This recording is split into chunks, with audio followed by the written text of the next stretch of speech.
now, Fallen Angel time is. Hello? Did you see? Okay. It's taken a little while. Oh! Oh! There you go.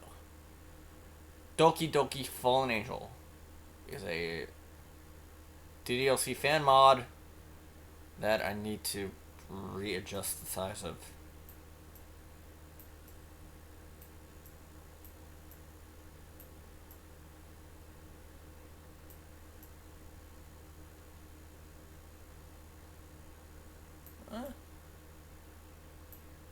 Okay, perfect. Need to make sure that it's all perfectly centered.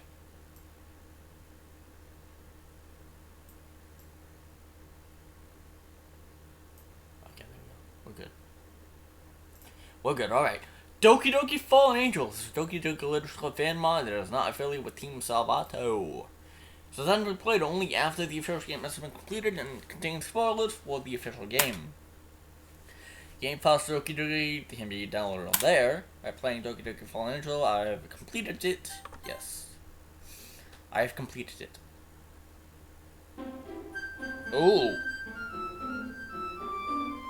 Game selected for travel can appear with Team Salvato. Doki Doki Fallen Angel. And the mod that's all about Yuri. It's all about Yuri in this one. Let's just go. Let's just play. Let's just jump right into it, dude. Let's just jump right into this.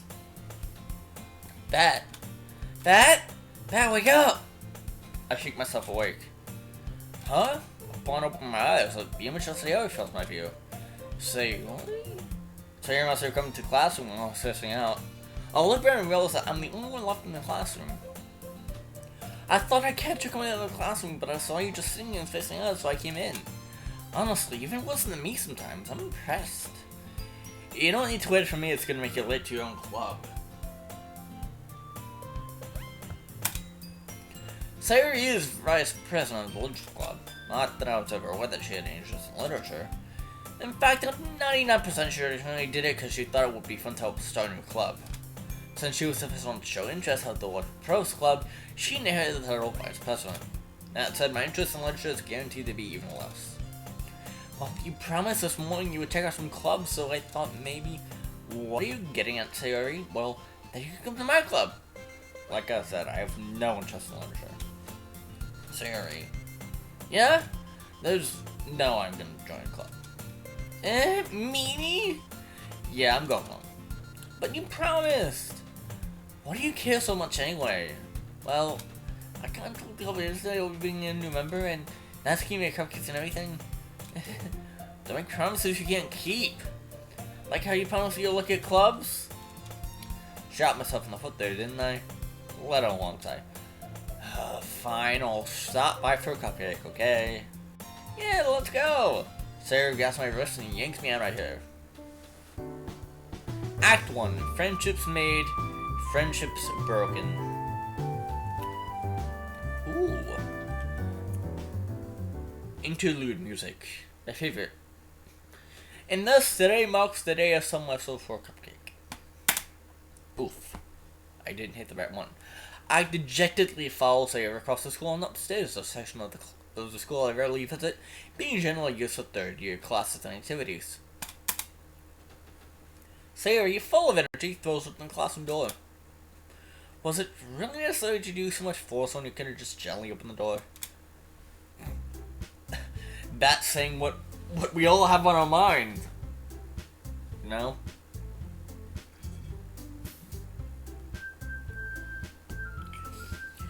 Everyone, the newest member is here. What did I say about calling me a new member? Huh? I glanced around the room. Oh shit, that camera turn. That camera panning. It's like, he's literally looking around the room. We already know Yuri's name apparently. Welcome to the Literature Club, it's a pleasure meeting you. Sayori always says nice things about you, and now you're here. Been really looking forward to finally seeing you. Wait, Why did I say that out loud? My god. Who's this Angel? She's absolutely stunning. I've never seen her around school before. I would have remembered if my eyes ever made contact with the likes of her. The way her lavender eyes pierced mine, her long purple hair which frames her face, her mature physique that any girl wished she had. Why do I feel so hot all of a sudden? Ooh. We're already getting the hots for Yuri, I see. Already getting the hots for Yuri. This is a Yuri-oriented mod, so I'm not surprised that we're getting the hots for her. Like, you know, we're falling in love.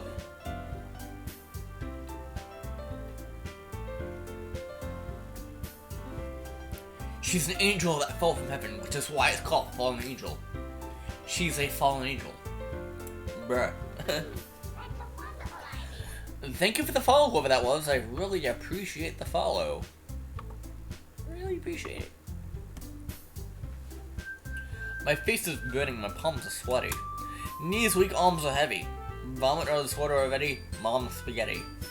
I don't know. Did the school turn off the AC after hours or something? I don't know.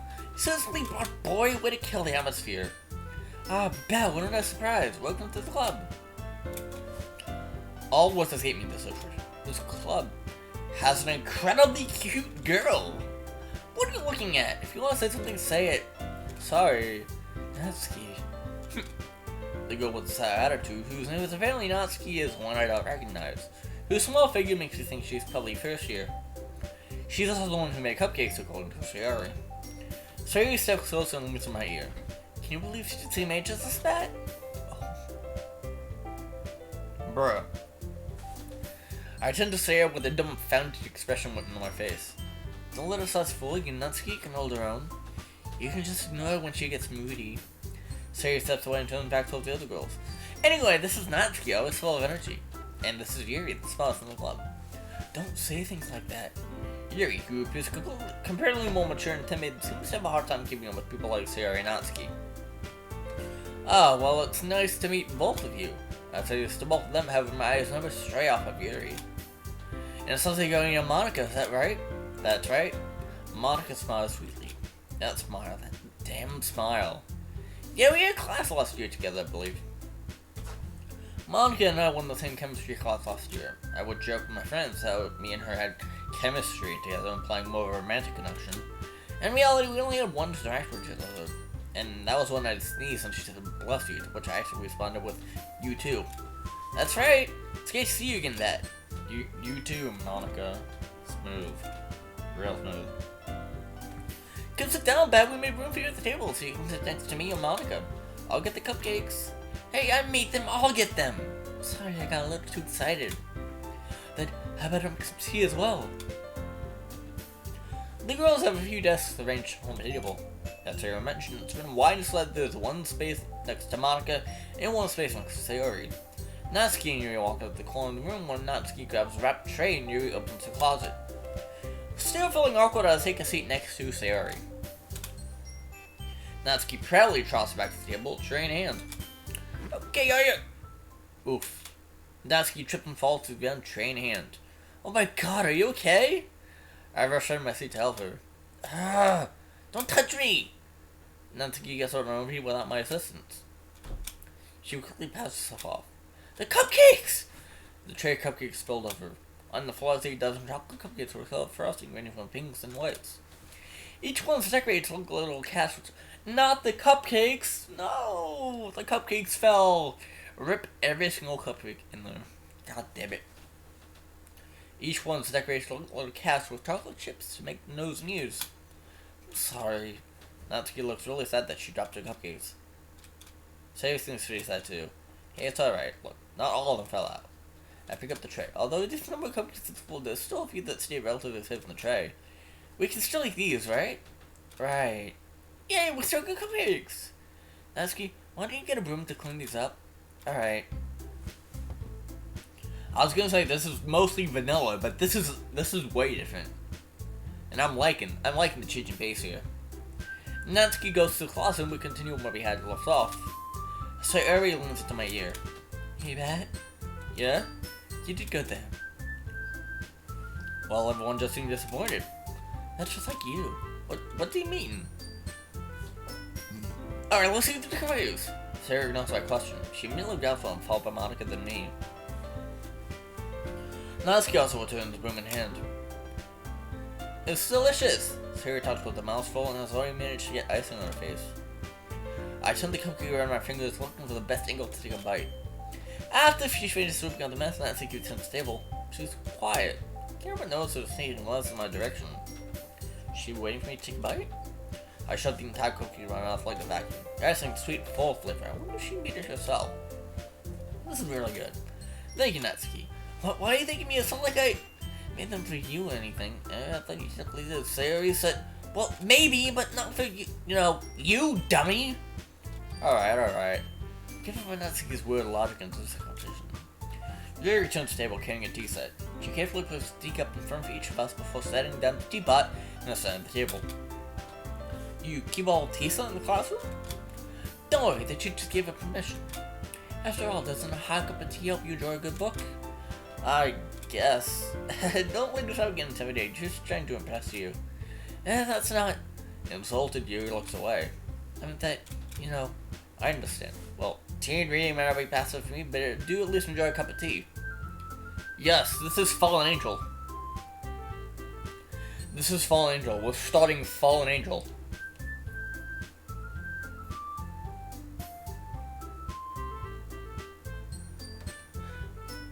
I know this mod from another streamer called Greylow. I've heard good things about this mod. I've heard really good things about this mod. Like super good things about this mod.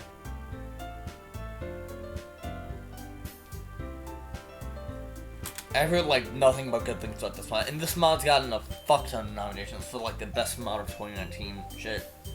For like mod of the year stuff.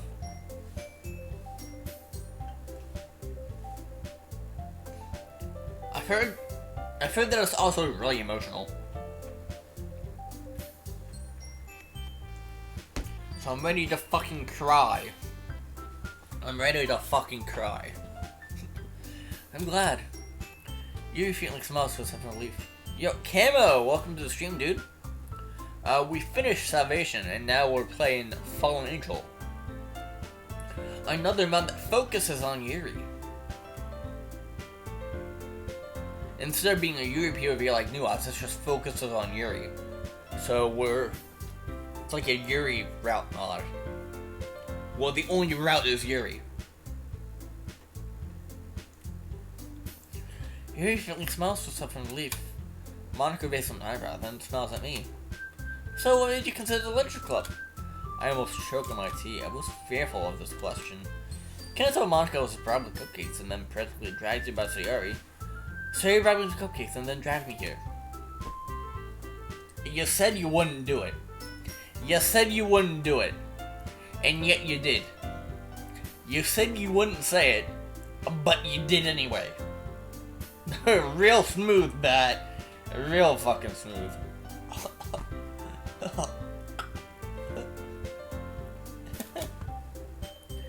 Monica shoots a glance at Sayori then back at me. She doesn't smile as woman like me. That's okay, don't be embarrassed. We'll make sure you feel better, okay? As personal as the Religious Club is my duty to make the club front and exciting for everyone. You really like the exit music? I mean, exit music was a good mod. Exit music was good. It wasn't anything to like rave about, but exit music was good. Like I put it up there with my top mod that I played, but it's not way up there because it's not like it was good, but wasn't like that good. Like thinking about it now, there were some things where I was like, wait, huh? But for the most part, it was a good mod.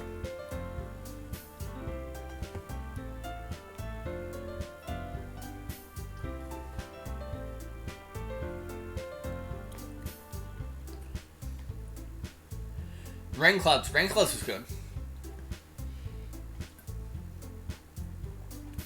I've played Rain Clouds. I've also played New Eyes.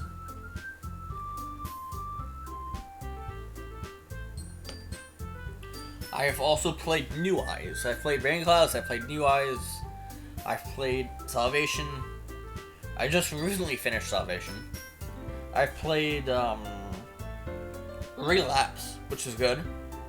I played Monica Full Story. I've played. I forgot the mods. Fairy Date. I played Malignancy. Not Okie Doki. I played a lot of mods. I played a ton of mods. Yeah. So Matt, what kind of things do you like to read? Weathered World? Yeah, I played Weathered World.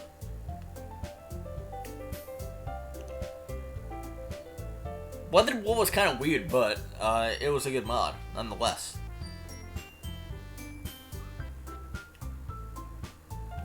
Well, you know, another question I was not ready to answer. Considering I've read little to nothing the past years, I don't really have a good way of answering. You seems like an avid reader, so I need to give an answer that was impressive. Think, Pat, think! Manga?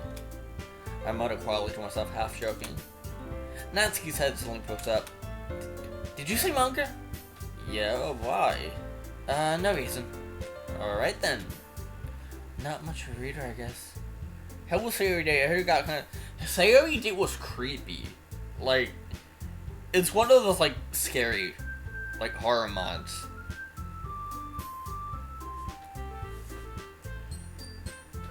It's a horror mod, so yeah, it's scary.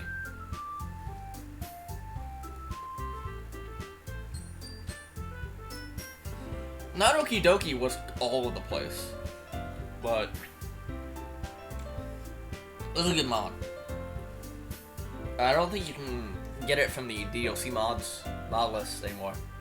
No, you can't because it has copyrighted content in it. And the person who made the mod didn't update it to remove the copyright content, so you can't download it from the official DLC mod subreddit.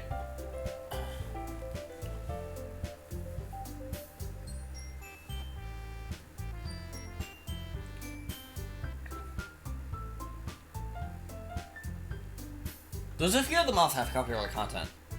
Salvation being one of them.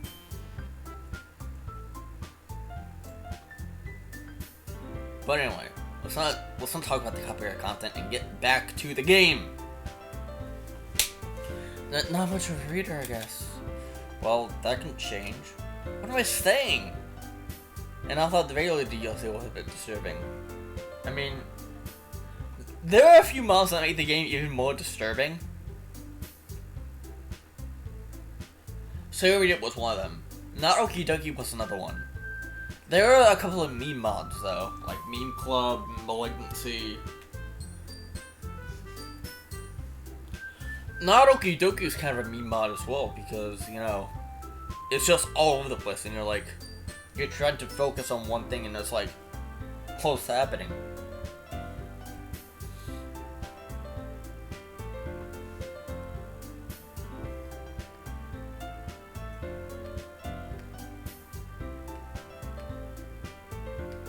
I spoke with her thinking of the Señori's sad smile. Anyways, what about you, Yuri? Well, let's see. Yuri traces the one for teacup with her finger. My favorites are usually novels that build deep and complex fantasy worlds. The level of creativity and craftsmanship beyond them is amazing to me. But you know, I like a lot of things. Stories with deep psychological elements using immersion as well. Isn't it amazing how Americans so deliberately take advantage of your own lack of imagination to completely throw you for a loop? Anyway, I've been reading a lot of psychological horror lately. Alright, but horror ones. Technically, I watched a movie based off of, but they're practically the same thing. At this rate, we might as well be having a conversation with a rock. Trying to show off much? What was that, Monica? Oh! I was just saying that's unexpected here for someone of such gentle nature like you. Do you love club too much of memeing or meme with meme inside those memes? Oh my god, memes all over the place. And that was made by Dev. Same guy that made Dragon Claws and New Eyes. I think. I'm pretty sure. I think Dev made DLF Club.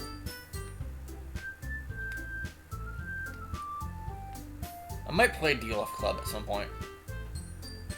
Just for a haha funny meme kind of thing. For lighthearted fun. I was just thinking it's unexpected here for someone of such gentle nature like you. I guess you could say that. But if a story makes me think or takes me to another world, then I really can't put it down. Surreal horror is often very successful at changing the way you look at the world, if only for a brief moment. Yes, Seeker Dev made Rain Clouds and New Eyes as well. Rain Clouds was good. Rain Clouds and New Eyes were both good. So I'm really interested to see what Seeker Dev has to offer with Lift Club. Dance Rush, hey, welcome to the stream, dude. Welcome to the stream. Why people happy? Oh, Bandude emotes. Yo, hit me up with the Bandude emotes. Nice.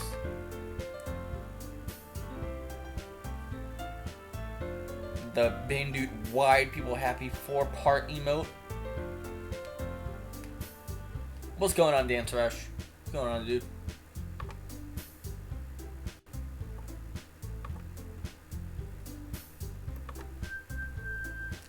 I hate R. Oh, why's that? Yeah, the Bandude emotes. Dude M. Bandude's emotes are cool. The artist did a really good job at making the emotes. This is like really well made emotes.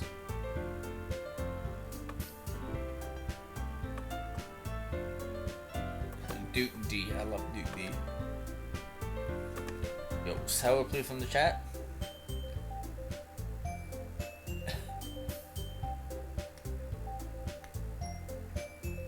Well, you better beat the hell out of Save Randy and X Plus. Good luck, dude.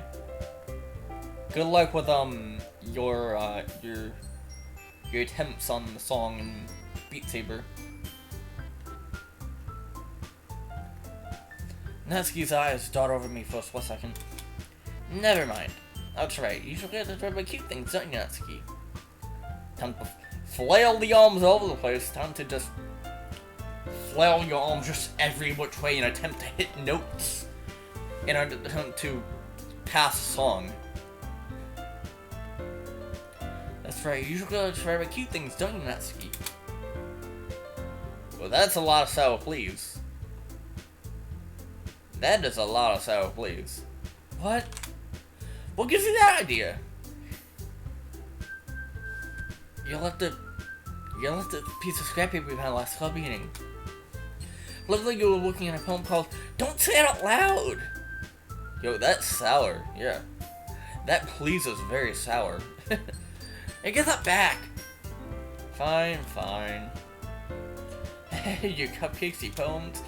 Everything you do to excuse you are. Siri slots up behind Natsuki and puts her hands on her shoulders. I'm not cute. Natsuki, you write your own poems?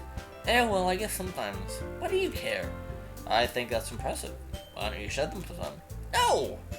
Natsuki averts her eyes. You wouldn't like them. Wanna bet? I understand how Natsuki feels.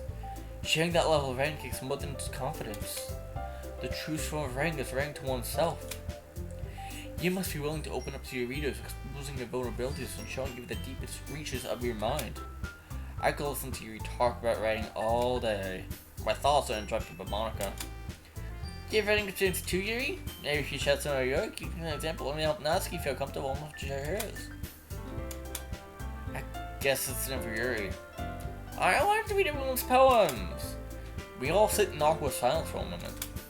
Okay, everyone, I have an idea. Natsuki and Yuri look quizzically at Monica.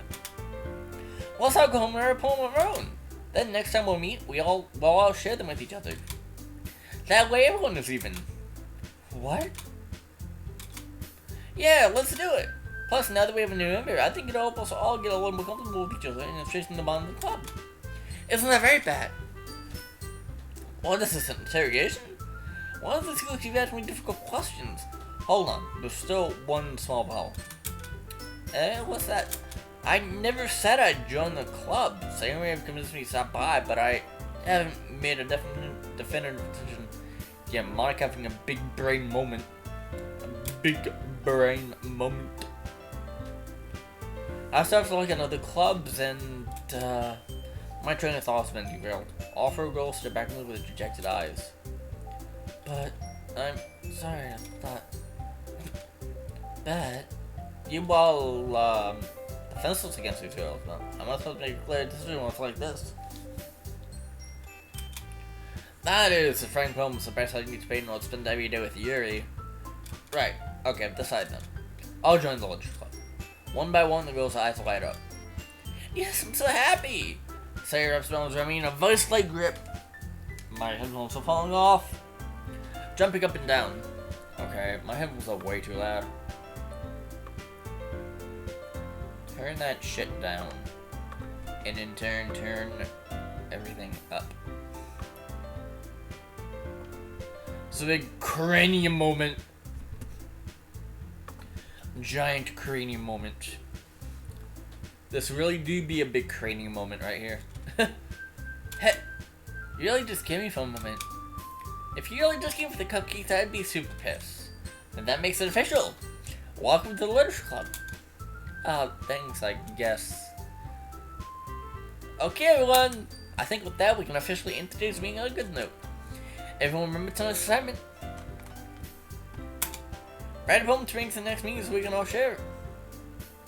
Wait, what are you doing before I forget?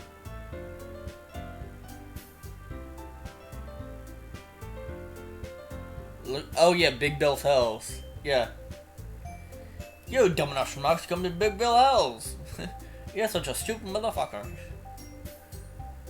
Don't fuck with us or we'll rip your nuts off. At Big Bill Hells. Home of challenge pissing.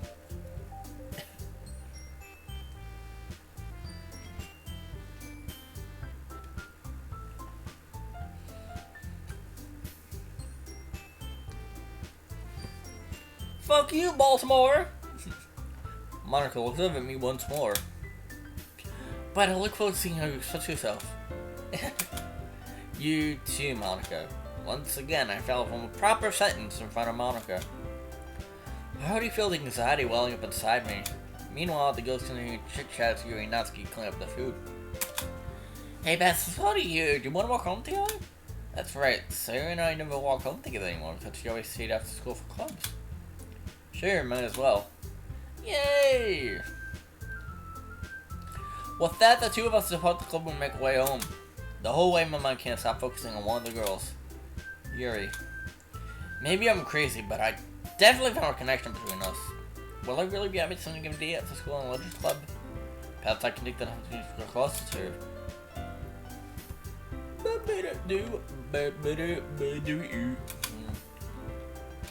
Alright, I'll just have to play my calls right, and I'm sure good fortune will find me.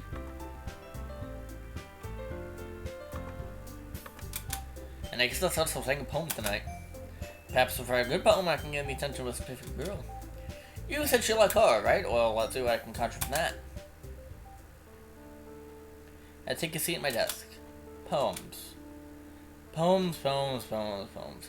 Bring your kids, bring your wife, we'll fuck your wife. That's right, we'll fuck your wife at Big Bill Hells. Nice. I continue to read through it over and over in my head as if that will give me inspiration. Tap, tap, tap. I don't know what to write. I'm not feeling particularly inspired. Maybe if I just write 20 random... No, that would... I'll get from the chair. Nice going, MC. Ugh. What do I do? I'm a new member. I have to try and get him to be part of the club. Also, I want to impress. Tap, tap, tap-a-roo. Just tap it in. Just do tap, tap, tap, tap, tap-a-roo. I can afford to embarrass myself. I already need one to tell you and only read manga. Aha! I check out the bookstore. Perhaps if I start up in poetry, I can impress the girls. I grab my notebook and head out. Alright, I'm gonna head out. Alright, let's see.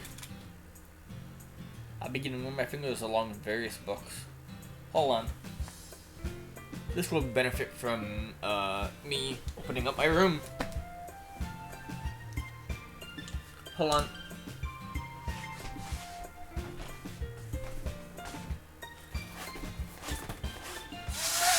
I'm just gonna put all my shades up so that I get more light in my room. Because I'll need the light. I'm not gonna be too long. It's just me walking in my room.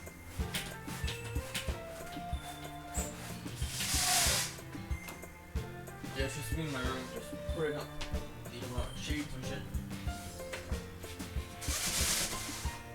There we go. Alright, now it's a lot more lighter. Except it's not, because it's kind of outside. I think it's raining. I think it started raining at least.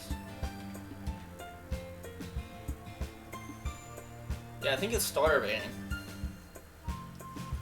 It's looking like a rainy day outside. That doesn't matter because my sheets are open and it's all good. Everything's fine, everything's cool.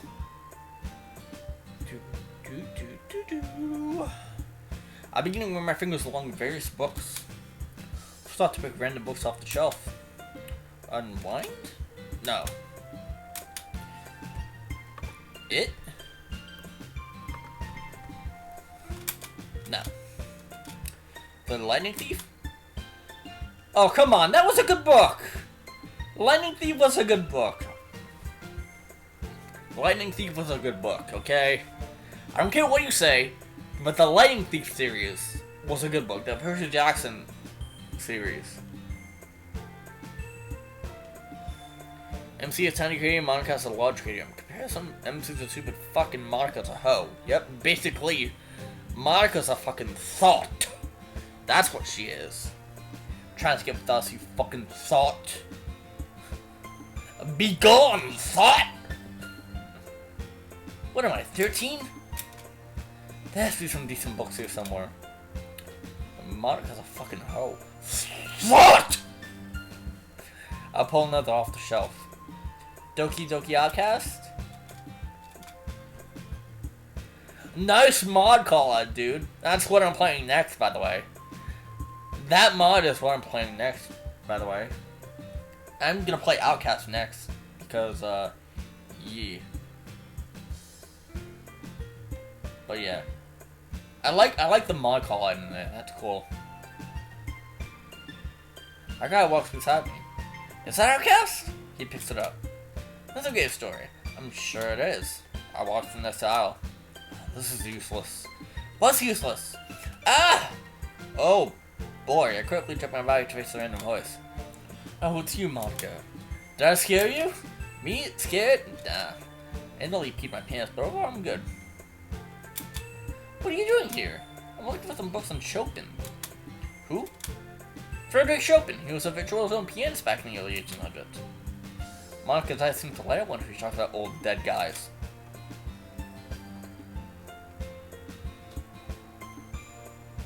What? Are you into piano, Monica? Not exactly. I'm only beginning to learn. Piano? Really? A girl with your talents? Piss your shit out, boo. Well, that's great, Monica. Now it's my turn. What are you doing here, Bat? What am I doing here? Let me go to books on my own volition. Well, since I'm not part of the Literature Club, I want to get more well-versed in the material. You have anything in mind? Not really, I just been looking. In the horror section? Huh? I like to see the style of marked horror. Japan gets inspired by someone from the club? If I deceive that, her face is beat red. Minus some cuts to begin to move away. I thought purple feet near the checkout. Hey, Monica? Isn't that you over there? Huh? Monica says about to see you checking out a handful of books. What a coincidence that 3 club members all went to the bookstore by themselves at the same time. Right, Monica? What? Monica? Oh! Sorry about that, but I just got a bit distracted. As you might ask you a question. Go ahead. What do you think of the club members? Monica seemed really serious when she asked that. Well, as you know, Taylor and I are best friends. Natsuki's still talking for the most part. And Yuri? What about Yuri? I think I'll be thinking really interested by her. Did I? You did. Are you sure? Yuri's a good asset to the club, but she's very timid around new people. I'd be very upset if she left because she felt uncomfortable in the club. Monica, I would never do that. Good. Just keep your distance from Yuri, okay? Why, though? Why? This is an alternate universe where you're not in control anymore. Like, you're not sentient. Why are you still pushing me away from Yuri? Like, if we want to go to Yuri, bruh. We're clearly in love with Yuri, okay? We're clearly entranced by her, okay? Why the fuck are you saying that we should not go to Yuri? Are you sure that's the right thing to do? I don't want to isolate her. I think it's better that way. This fucking bitch. This fucking bitch. In a world where she's not in control anymore, she still wants to push us away from everyone else. Monica's acting really weird. Why would I personally want Yuri? Why do I have to go now? Bye, Matt! Monica skips off. Looks like Yuri's already finished checking out her books and left too. Why would I make Yuri uncomfortable? Everything's better that way. Something about the way Monica said that made me feel uncomfortable. Perhaps I'm just overthinking things. I end up not buying any books. Instead, I just begin to walk on. I still have home to write. Keep your shit from your lover, Monica about to bitch slap your ass. Yep. We're at the club again. We wrote our poem for today. Hi again, Matt. Let's see you didn't run away on us. Nah, don't worry. This might be a little bit out of my comfort zone, but I'm a man of my word. Well, I'm back at the literature club. I was the last to come in, so everyone else is already hanging out. Thanks for keeping your promise, Matt. Hope this isn't too overwhelming of commitment for you. Making you dive head first into literature when you're not accustomed to it. Oh, come on, like he doesn't have any slack. Say you told me you want to join any clubs here. You even said yourself that he would practically drag you here. I don't know if you plan to just come here and hang out or what, but if you don't take this seriously, you're never gonna hear the end of it. Excuse me, Natsuki, but I was still talking before you got interrupted. Hey, I'm looking out for us. Natsuki, you certainly have a big mouth as owner who keeps a manga collection in the top room. Natsuki found herself saying manga and manga. Manga is literature! Swiftly defeated, and Natsuki turns around and marches towards the closet. Don't worry, guys. Matt always gets it the best as long as he's having fun. He helps me with basic work without me even asking. Like cooking, cleaning my room. How dependable. Sorry, that's because your room is so messy and distracted. And you almost burned your house down once. Is that so? She did? Motherfucker! Did she ever tell you that story? Yeah, wait! So everything a party at her house. I'm breaking out, the dog's having a seizure, and I still got half a pilot.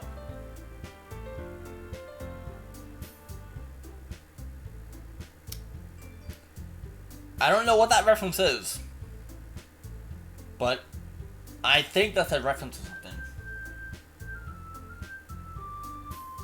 I'm thinking that's a reference to something. I'm freaking out, the dog is having a seizure, and I still got half a pie left. Stop it! It's embarrassing. You're two really good friends, aren't you? Might be a little jealous. How come you and Dad can go good friends too? Sayori. As per usual, Sayori is currently receiving the most basic of social cues. Oh, you even bought me something today, you know? What? Sayori? Eh? Me? Not really. Don't be shy. It's really nothing. What is it? Yeah. Never mind. Yuri being the timid one. Bruh.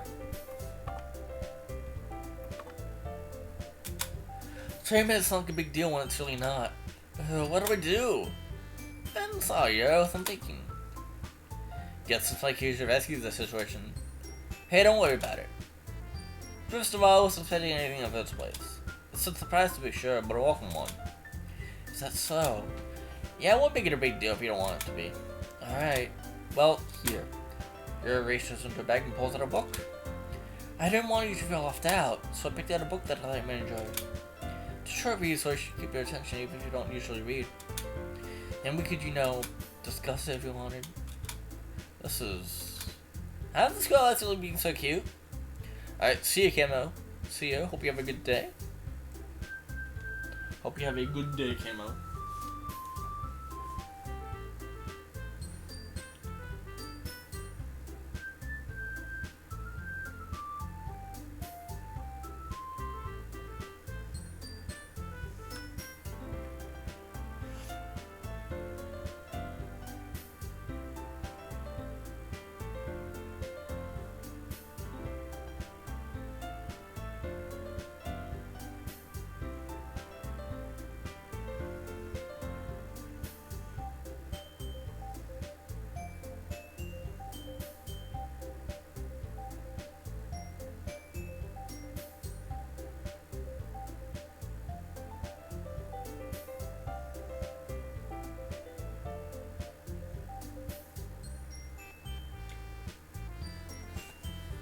How's this girl accidentally being so cute?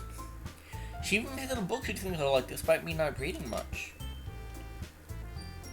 You went to the bookstore to get a book to read, or to get enthralled in, like, literature and shit. What? Bruh. Yeah, thank you, I'll definitely read this. I enthusiastically take the book. Well, you can read at your own pace. I look forward to hearing what you think. Now that everyone's settled, and I expect Monica to kick off some scheduled activities at the club. But that doesn't seem to be the case. Sarah and Monica having a cheery conversation in the corner. Yuri's face is already buried in her book. I can't but notice her intense investment, like she was waiting for this chance. Meanwhile, Natsuki's running around the closet. I'm really curious to talk to Yuri a little bit more. But at the same time, I would feel bad for distracting him from reading. I get a glimpse of the cover of the book. Looks like they looked at you like me. More than that, she's be on the first pages. Uh-oh. I think she knows me staring at her. She sneaks up to glance at me and our eyes meet for a second. But that only makes her hide her face deeper in the book. Sorry, I just wanted to know a bit more about the book is all. I'm glad you're interested in it. Once it starts to pick up, you might have a hard time putting it down. It's a very engaging and relatable story. Is that so? What's it about? Well, you're close to the book and scans her eyes over the back. Book is titled Infinite Isolation. Cover shows a shadowy figure sitting in what appears to be a jail cell. Through the barred window of the cell wall is a single cherry blossom. Alright, I just want to make sure I don't actually give anything away.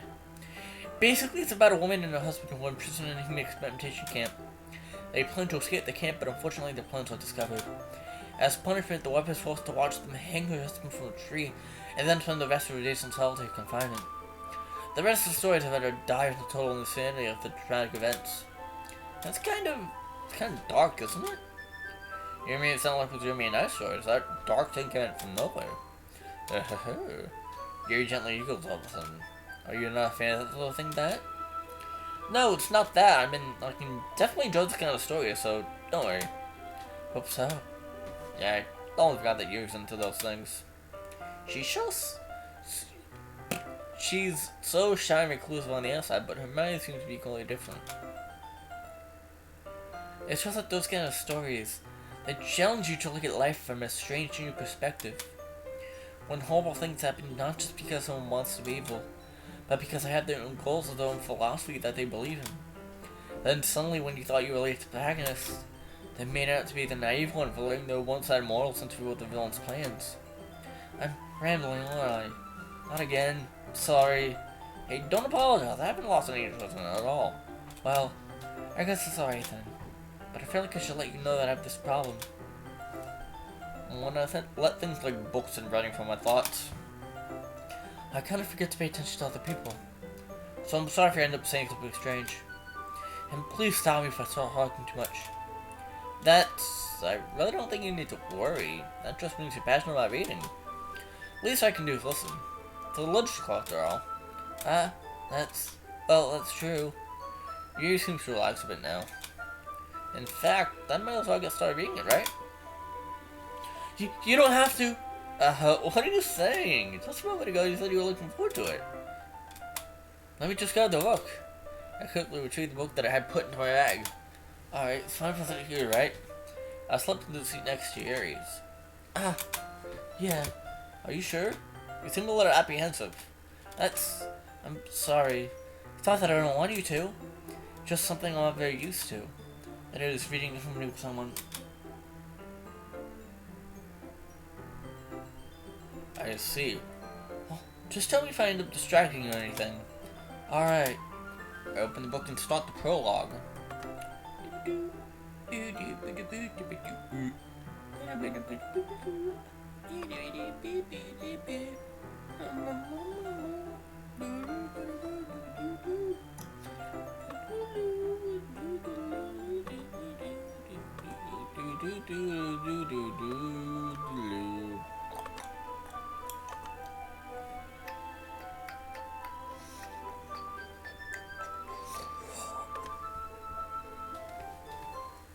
I open the book and start the prologue.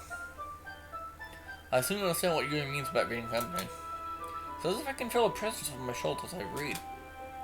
It's not a particularly bad thing. Maybe a little distracting, but the feeling is so comforting. Yuri's in the corner of my eye. I realized that she was not actually looking at her own book. I glanced over. Looks like she's reading from her book instead. Sorry, I was just... Yuri, you really apologize a lot, don't you? I do? I don't really mean to. Sorry. I mean... yeah, this should work, right? I slapped my desk and close up against Yuri's and held my book more between the two of them. Ah, suppose so. Yuri timidly closes her own copy. Once we each lean in a little bit, our shoulders are almost touching. Feels like my left arm is in the way, so instead I use my right hand to hold the book open. I guess that makes it kind of difficult to turn the page. Here. Yuri takes her left arm and holds the left side of the book between his thumb and forefinger. Ah, I do the same with my right arm on the right side of the book. That way, I turn the page, and Yuri slides it under her thumb after it flips to the side. But in holding it like this, we're huddled even closer together than before. It's actually kind of distracting me, as if I can feel the warmth of Yuri's face and she's in the corner of my vision. I'll try to focus on it right now. Lena. Lena, wake up! I saw it with my eyes. Oh, this is the book! We finally get to read a book here. The sunlight is blinding until a figure appears over me. He speaks to me in a deep voice. Wake the fuck up, Lena. We got a camp to burn. My vision clears when I see he's before me. It's my husband, Keanu. I groggily set myself up. Keanu grabs my arm and helps me. Come on, we'll talk after you got something new to start. My eyes glide along the pages. What's so difficult to understand, but it's not a little time since I've read a book. Are you ready? Eh? Suddenly, Yuri's eyes fall on me. To turn the page. Oh, sorry! I think I got a bit distracted for a second. I glanced over at Yuri's face again and our eyes meet. Couldn't keep up with you even in normal conditions. In our current position, I'm having an even harder time focusing. It's okay. You know I was used to reading, right? I don't want to be patient if it takes you a bit longer. It's probably the least I can do, since you've been so patient with me.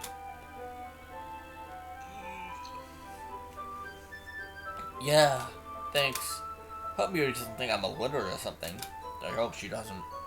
Nevertheless, I continue to read. More book time. So, remember what the plan is? I ask. Not here. There's too many years around. I look around the courtyard. Keanu and I have been trapped in this prisoner of war camp for months now. I'm sick of it. We plan to escape, but I'm nervous. The stakes are high, and if we get caught, who knows what could happen. Regardless, waiting for help isn't gonna work. We're all rotten here before the war ever comes to an end. I'll look around the other prisoners around me. It's like a zombie movie, everyone looks so lifeless. I suppose this is what happens when humans lose their humanity. Damn, this is a good book. Damn. Yuri no longer asked me if I'm ready to turn the page. Instead, I just assumed that she finished the page before me, so I turned it by my own volition. We continue the first chapter in silence, even though turning the page almost feels like an intimate exchange. My thumb gently letting go of the page, letting it flutter over to her side as she catches it under her own thumb. Hey Yuri, this might be a silly thought, but any character comes to mind to you a little bit. You think so? How does she? Well, I guess she's more blunt in a lot of ways, but she also second guesses all of the things she says and does. Like she's afraid she'll do something wrong.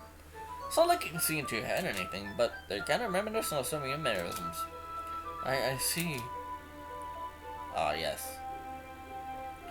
I'm loving this so far. Getting a lot of Yuri action here. Getting lots and lots of Yuri action here. And I love it.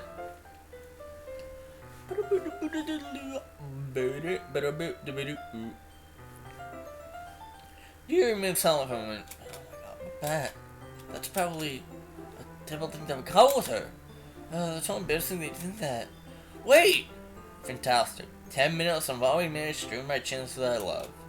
I didn't mean in a bad way or anything. Sorry, I really didn't know you were self-conscious about that sort of thing. I guess I more meant that I'd find it kind of cute. What are you saying all of a sudden? Okay, everyone. I like how Monica just like, I like how Monica just comes in like, okay, I'm gonna interrupt you. Time to fucking read poems, bitch. She's like, hey, what's up, fuckers?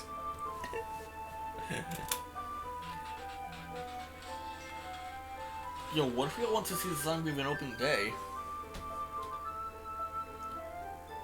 Haha, just kidding.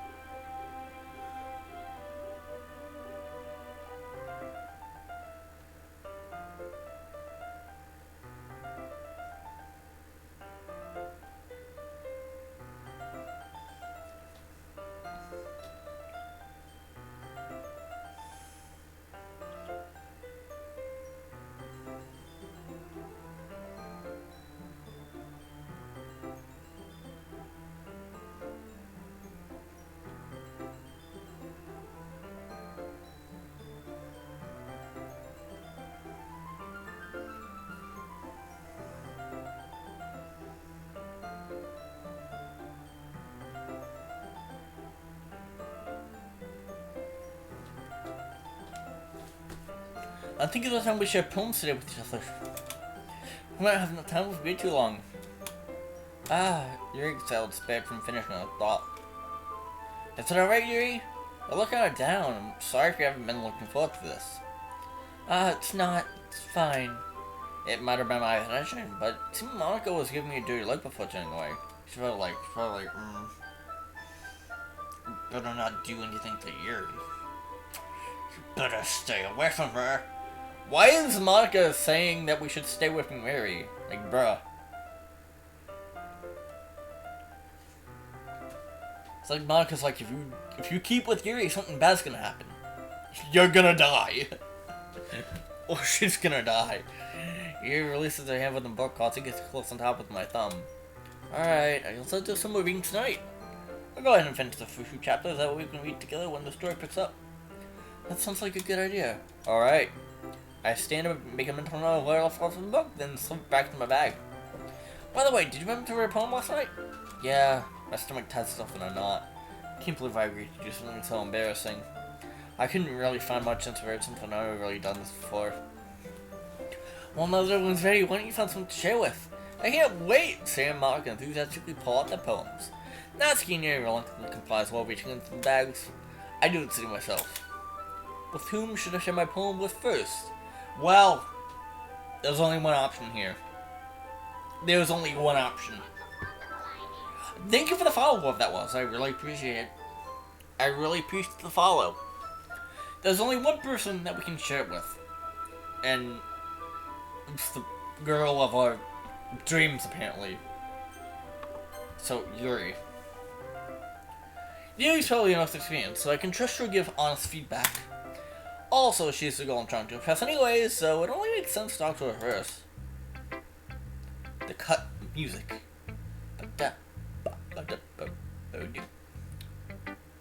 Let's sex Yuri. What? I don't know. I walked to Yuri. I guess this is when we show up home, huh? I guess so?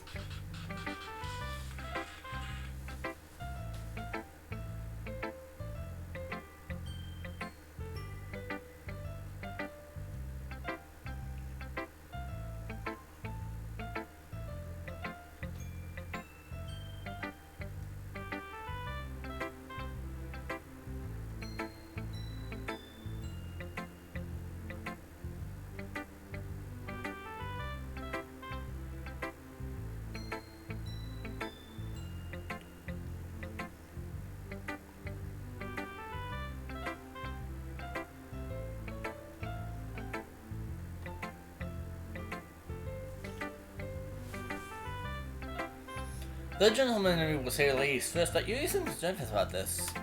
Not too comfortable sharing, I presume? It's just that I've never done this before. Alright, that's fine. How about I show my poem first then? Really? Of course. Yuri sighs in relief. Thank you.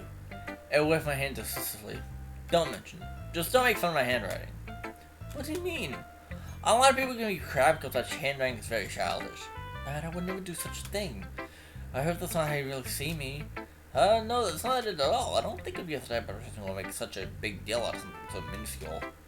Forget I said anything. Very well. Anyways, here's my poem. And you're my poem. Here it is. MC's poem. Ooh. I like this version. of this poem. The silence of the night. I lay, eyes closing, drifting out of consciousness. Thoughts fester and plague my mind. My imagination plays tricks on me as the deafening silence pounds my eardrums. But the fragile silence is broken by the sound of a voice, the sweet, sweet voice of a woman bidding me good night. I breathe in and out as my eyes close again. I lay in the cage of my blankets. I feel as if I'm in a dream. I can feel the awe of another person next to me. I'm captivated by the voice at my door bidding me good night until I realize I live alone. My heart beats unstable as my eyes explode open. The deafening silence returns. My eyes slowly drift out of consciousness again.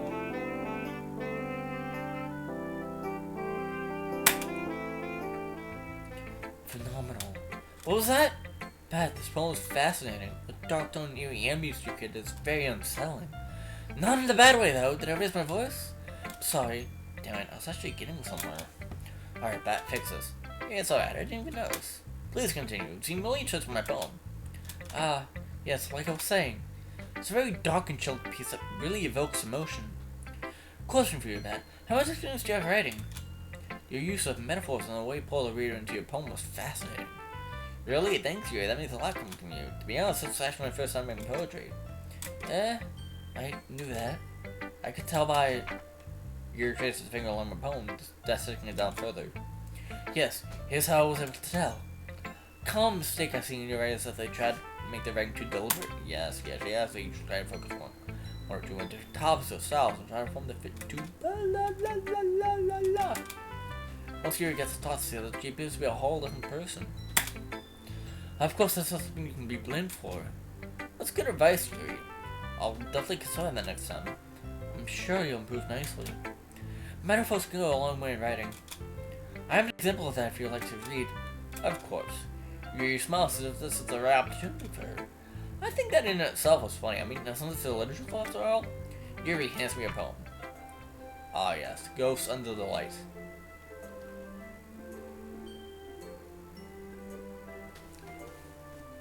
Ghosts Under the Light, the base poem. Base game poem. Fuck. I'm sorry you have such terrible handwriting. What? I wasn't like that at all. What if it took you a long time to read? I probably shouldn't thought you already never learned to read cursive. Well, I just want to be a script very often. I actually think your handwriting's very pretty. Eh? That's a relief. Also, I'll read the poem. Even though it's short, it was really descriptive. It wasn't too short? I usually write longer poems. Not at all. Size shouldn't matter, right? Right? I'm really glad you like it, I'll be honest. Since it's the first time sharing, I wanted to write something a little more mild. Something easy to digest, I suppose. Are you into a theory? Actually, the story isn't very good at all, Bat. Really? I must have totally missed the point. Well, I suppose you didn't really glance over after all. But remember that poets often express their own thoughts, feelings, and experiences in their own work. They usually do more than tell a simple story or paint a picture. In this case, perhaps this would do the poem as only being symbolically compared to a ghost. Lingering in the last ring gives a comfort ending with the logo of the past. It's going to be left with nothing. That's how I was solemn putting it that way. I hadn't even thought of that. That's really impressive. Eh? It's nothing, really. Yours was impressive too, so... Nah, if anything, I'd probably learn a thing or two from you. You think so? Yeah, of course. You know, I was only nervous about doing all this. But in the end, I enjoyed it. I'm gonna keep doing my best for you, Matt. Me too. Well, it makes me happy that you think that. Just remember that I won't be long before you pick up on these things too. Yeah, maybe you're right. I guess I'll have to keep trying. I'm counting on you. Phew. Oh boy, we did not even...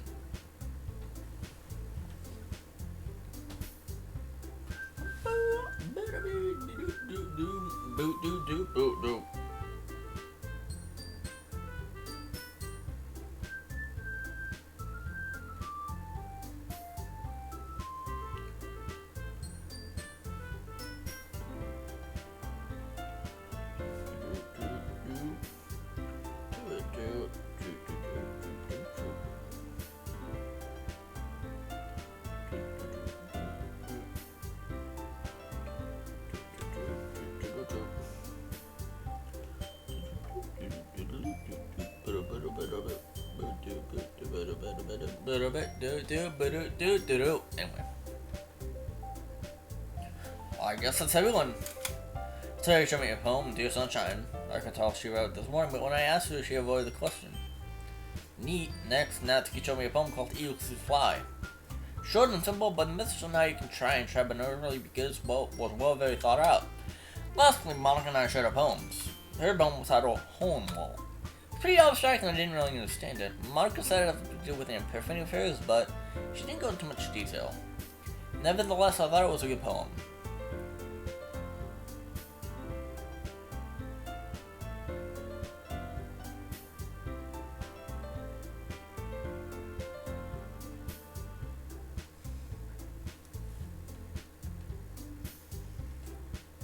I glanced around the room. That was a little more stressful than I anticipated. So that everyone's judging me for my mediocre writing abilities. Even if they're just being nice, there's no way I'm supposed to step theirs. So this is a literature club after all.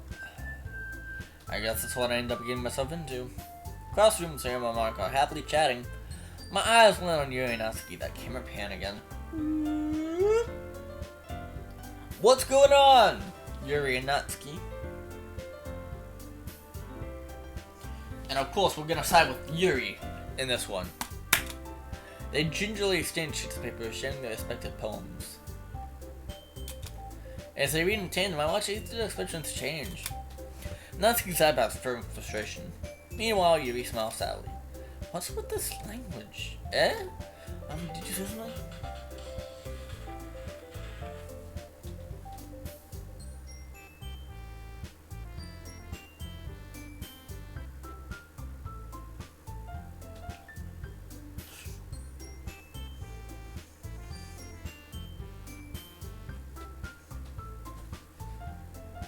Did you say something? Oh, it's nothing. Natsuki decisively returns his poem to the desk in hand. I guess you could say it's fancy. Ah, thanks. Yours is cute. Cute? Did you call it with symbolism or something? It's clearly about the feeling of going up. How can that be cute? I know that. It just meant the language, I guess. I was trying to say something nice. You mean you have to try out how to come up with something nice to say? Thanks, but it really didn't. Thanks, but it really didn't come out nice at all. Well, I could give you small critiques. What? Is it not edgy enough for your taste, Yuri? What is that supposed to mean? If I was looking for the suggestions, I would have asked someone who actually liked it. Which people did, by the way. Sayuri liked it, and Bat did too. So based on that, I'll gladly give some suggestions of my own. First of all, excuse me, I appreciate the offer, but I spent a long time establishing my writing style. I don't expect it to change anytime soon, unless of course I come across something particularly inspiring, which yours definitely wasn't. Ooh. In the base game, she says, which I haven't. In this game, she says she calls out Natsuki's poem for not being inspiring. Oof. Big oof, dude. And Matt liked my poem too, you know. He even told me he was impressed by it. Natsuki suddenly stands up. Oh? I didn't realize you were so invested in trying to impress a new member, Yuri. That's not what You sense as well. Maybe you're just jealous that Battery just my advice more than you appreciate yours. Huh? How do you know you didn't appreciate my advice more? Are you that full of yourself? No. If I was full of myself, I would deliberately go out of my way to make everything I do overly cutesy. Is everyone okay? Well, you know what? I wasn't the one whose boobs meant to be 2 sizes bigger. 2 sizes? In the base game, did it say a size bigger? 2 sizes bigger as soon as the bat started showing up. Okay, Natsuki. Okay, Natsu. Okay. You need to chill out. Natsuki! Natsuki, that's a little... This doesn't involve you! I don't like fighting guys! I would never do something so shameful! Suddenly, both girls turned towards me as they just noticed I was standing there. Bat, she's just trying to make me believe that. That's not true. She started it. She can give herself alone to appreciate that simple ranks are more effective, then this wouldn't have happened in the first place. What's the point of making a poem all come blue for no reason? I mean, you should jump out the weekend enough for some to figure it out. Let me explain it to her, Bat. Wait, there's a reason we have so many deeply expressive words in our language. It's the only way to convey complex feelings and meaning most effectively. Avoiding them is not only an understanding of limits, it's also a waste. You understand that, right, Bat? Well? How did I get dragged into this in the first place? It's not like I know anything about writing. Am I really the best person to be in this competition? What should I do?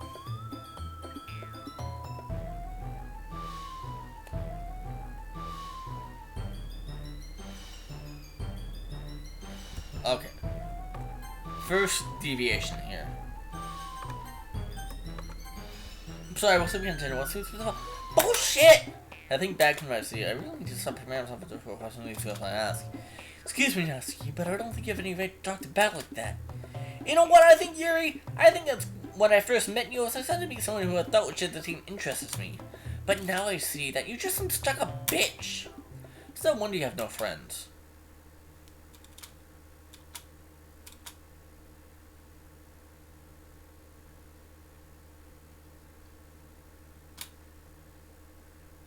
What?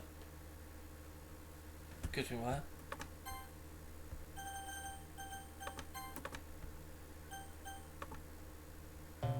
What happened here? I think you're both very talented and very unique writing styles. Oh my god, okay. So that happens no matter what, okay? That happens no matter what. Bro. Natsuki, what the fuck? You run inside the classroom over cast to sleep. I stared deeply at Natsuki. I see regret in her eyes. I should go apologize. Before I could process what just happened, Natsuki's already at the classroom.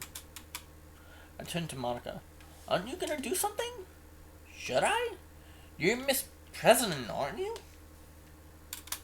You should go resolve the situation. I think it'll be Bruh! Monica! You're the president! You have to help them! Why are you just pushing it off? Like, oh, it's fine. They'll be fine. It's nothing. Bitch, maybe you shouldn't be president. Okay? I said it. Monica shouldn't be the club president. I said it. Okay? I said it. I'm not taking it back. I'm not taking it back. Okay? Monica should not be club president. That's all. How's the club president not gonna do anything here? I don't think Yuri wants to ask you right now, so maybe it's best if I intervene. So I talked to his road to go find Yuri. Bat! Stop calling my tribe for Michael's sentences and tone. You should stay here. You just need something to yourself to calm down. It's been ominous about the way Monica said that, but maybe she's right.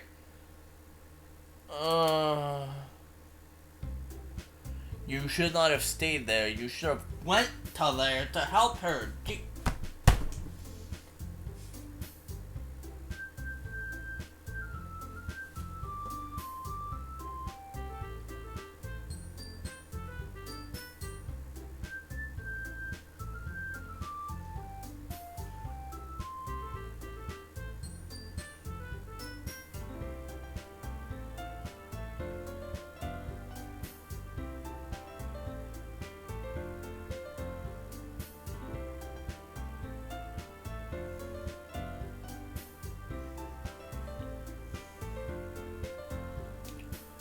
I'm mad at Monica. Why is it in some of these months I get mad at Monica for whatever reason? I don't know why. It's just like she tries to control everything. Even though she's not sentient, she's trying to control the situation. She's trying to say, don't worry about Yuri, she'll be fine. When in reality, we want to help her, but Monica's saying, no, don't. What the fuck? You should be encouraging me to help her, Monica. You're the club president. You should watch out for everyone in your club. I don't know, man. I don't know. I don't fucking know. Monica's a bitch. Bitch.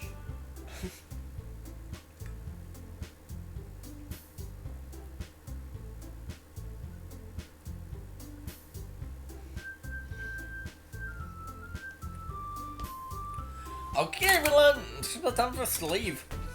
How'd you all feel about sharing poems? It was a lot of fun.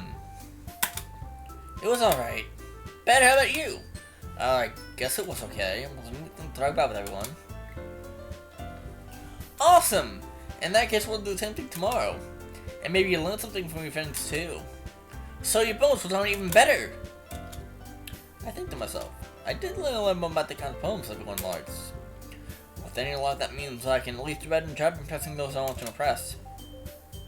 Which is, there's only one person that you want to impress, and that's Yuri. Because, you know, ooh, Yuri is an angel! I announced myself with newfound determination. Bad! Ready to walk home? Sure, let's go. Sayori beams at me. It truly has been a while since Sayori and I spent this much time together. Can't really say I'm not enjoying it either. Sayori, what happened earlier? What do you mean? You know, between Yuri and Natsuki, does that kind of thing happen often? No, that's really the first time I've seen them fight like that. I promise they're both wonderful people. You don't hate them, do you? I think to myself, I shouldn't judge people with off only just 2 days. No, I don't hate them. Just wanted your opinion, that's all. I can see why they make good friends with you. Phew. You know, Bat, it's nice that I get to spend time with you in the club. But I think seeing you get along with everyone else might make me the happiest. And I think everyone really likes you too. That's... every day is gonna be so much fun. Oh my god, it looks like they already set some card into the anti-treatment. Sure, being friends with everyone on the list, but does it really need to stop there? Well, it's up to see what the future holds, Sayori. I pat Sayori on the shoulder. I said that much more stuff than her, but it seems to use Sayori as an internal monologue sometimes. Okay, let's do this. Time to write another poem. You seem to like the last one I wrote, so you seem to be fond of some symbolic meanings in our poems. Maybe I could do something like that again to impress her.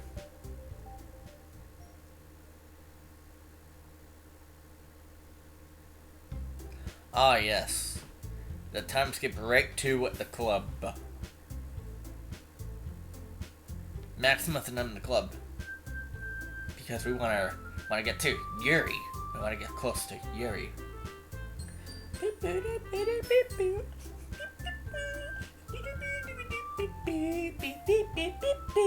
Anyway. Dance break over. While I'm back in the literature club. When I look around, everything seems to be going normally. Yuri taking a book, and Natsuki disappearing in the closet.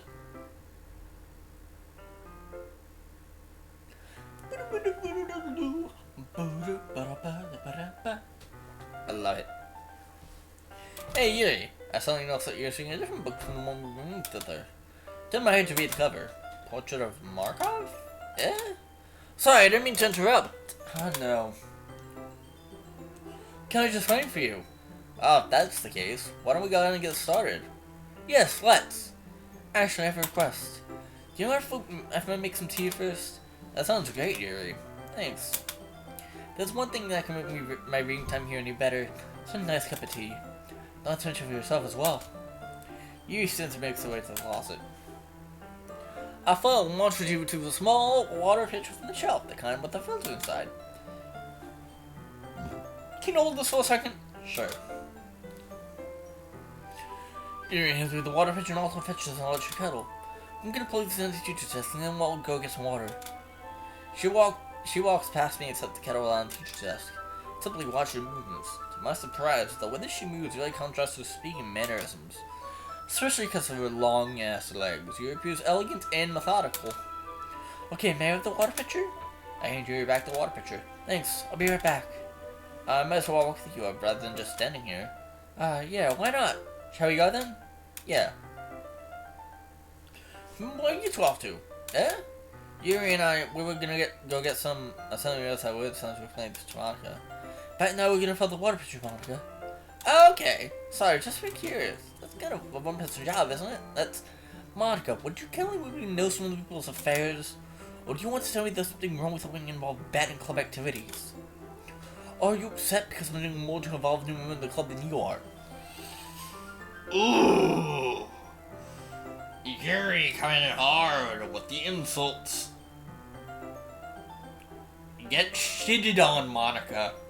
Get fucking shitted on. Get shitted on. Eh? My mouth gapes. I'm sure there's nothing wrong with that. Get fucked. Get fucked. Now let's go, Bat. You're quickly into the room. I look around the room. I succeed to dig your face deeper into a book. Open the corner and not keep these back in the closet. Look at Monica scares me. Monica, get wrecked. I quickly follow Yuri out of the corridor. Ooh. Once in the hallway, she suddenly puts her foot against the wall. I spoke without thinking. How could I say something like that? Yuri. Something by the way she said that made me feel so irritated. What's wrong with me? What do I have to be able to... Oh, no, you're not likable. I think you did the right thing. I wasn't expecting it, but it's not right for Monica to judge people like that. That. How come even when I do something bad, you're being nice to me? Because nothing that you do is as bad as you make it seem in your head. Nobody's perfect. We have emotions, and we can always hide them away. But you always simplify things in your head. Your mind turns a light rain shower into a hurricane. No. What, you hate me for something as terrible as that? Why would I hate you? I can't hate someone for having emotions. What kind of friend would do that? Friend, you say? Yuri lifts her head. Bat, I really like being friends with you. Oh. Thanks, Yuri. Did I just get friend zone already? Oh, god damn it! I just got friend zone! Fuck! Fuck! Friend zone by Yuri! God damn it! Anyway.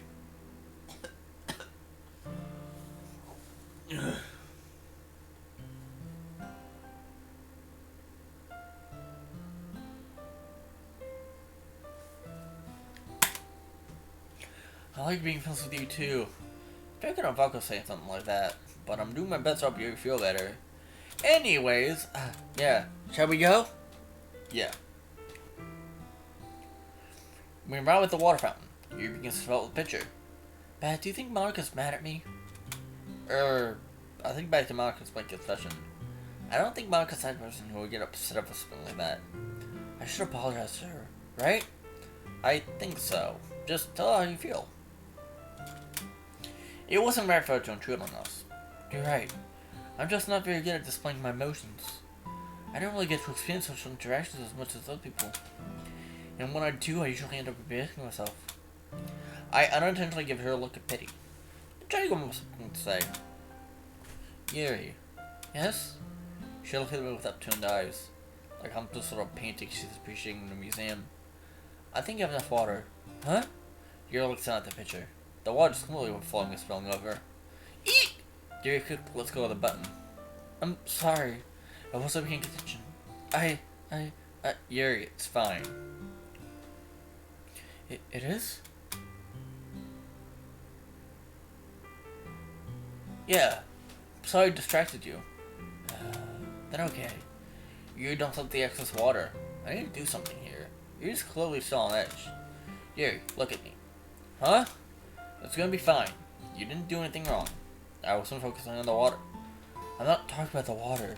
I mean with Monica. You don't have anything to worry about. Are you sure? I'm sure. Here, I'll prove it to you. From this moment on, I promise I will do everything in my power to stop anything from hurting you. We're protecting her. Instead of protecting Sarah, we're protecting Yuri. That's cute. I like this. I was probably very odd thing to say to a woman only 3 years ago, but... So, thank you, Pat. Huh? Let's go to the classroom now. Everyone's probably going to know where we are. Yeah, let's go. I'm not entirely sure what just happened, but it appears you at least let go of her anxiety. Boo-doo-boo. As we enter, I can feel the penetrative stares of the other club members. Pat, do you like oolong tea? I'm not really that knowledgeable when it comes to tea, so I guess whatever's fine. Well, perhaps I can teach you something on the art of making tea. Yeah, that'd be a nice date, huh? I guess I said too much. So, what exactly is the difference of making a hot cup of tea? I know I'm best not in the mood. Oh, well, allow me to show you. Yuri set the temperature on the kettle to 200 degrees. Now it's time to get the teapot. You really do this probably, don't you? Of course, I shouldn't do anything less when I'm making tea for others. Even if I'm not an expert on tea or anything? In that case, you'll only be more impressed. Ah, perhaps I will. Yuri fetches a teapot and begins measuring the tea leaves. To my surprise, she even saw tongue to herself. You must be in a good mood now. Is that so? I was playing a show, and you noticed. I was doing a bit of thinking recently, and I decided that I'll try to express myself a little bit more. Turns out it's not very hard for me to do so. When it's you who's around anyway. Ah, it's getting hot again. That's great, Yuri. Just don't push yourself too much. You're always worrying about me, Bat. It's very endearing. Yuri wasn't kidding. My face will probably be bright red at this point. I watch Yuri pour a cup of tea for each of us. Bat, I have another request. Do you mind if we sit on the floor today? Yeah, why is that? It's a little bit easy on my back. I can move with my back against the wall rather than bending over my desk. Oh, sorry, I didn't realize. No worries. I just have back pain very badly, so I do my best to manage it. Is that so? I wonder why that is. Simply because your boobs. Your big breasts, Yuri. Your posture, right? Always some trouble like how we're reading? Yes! I have terrible reading posture. That's why we should sit on the floor. Uh-huh. I'm 99% sure we're not talking about reading posture, but I think it's best if I just leave the conversation at that. Even Bat knew what was going on there, but he was like, I'm just gonna say it's posture and leave it at that. Don't want to say anything more. I'll go get the book. I retrieved the book from my bag. I have some chocolate as well. Some bag of small chocolate candies that I keep hidden from Theo's candy radar. I take it some sort of old tea. Yuri and I then sit against the wall, teacups out outside. As if in sync, we assume the same being position as the last time, each holding one half of the book. But this time, our bodies are even close to each other. I can't see too well. Huh? Yuri starts closing the shoulder position. I'm supposed to focus on reading like this. I always found Yuri cute since I let on to her, but when she's being less apprehensive, I feel like my heart's about to burst. Your teacup. Yuri hands me my teacup. Oh, thanks. Holding up my hands, that's not holding the book. I end up in a position that makes it even harder to focus. Because now I need to worry about making sure I don't accidentally touch her posture. I like how posture is in quotations. It's like posture as in, you know what she's talking about there. Her posture, quote unquote. Wink, wink, nudge, nudge. Tee hee. Meanwhile, Yuri hasn't noticed a single thing. She was so intense reading session that I can only presume that world around her has faded away. I call upon every reserve warp helm I have in order to focus on breathing. After a few minutes, I finally managed to relax a little. Oh yes! More book time!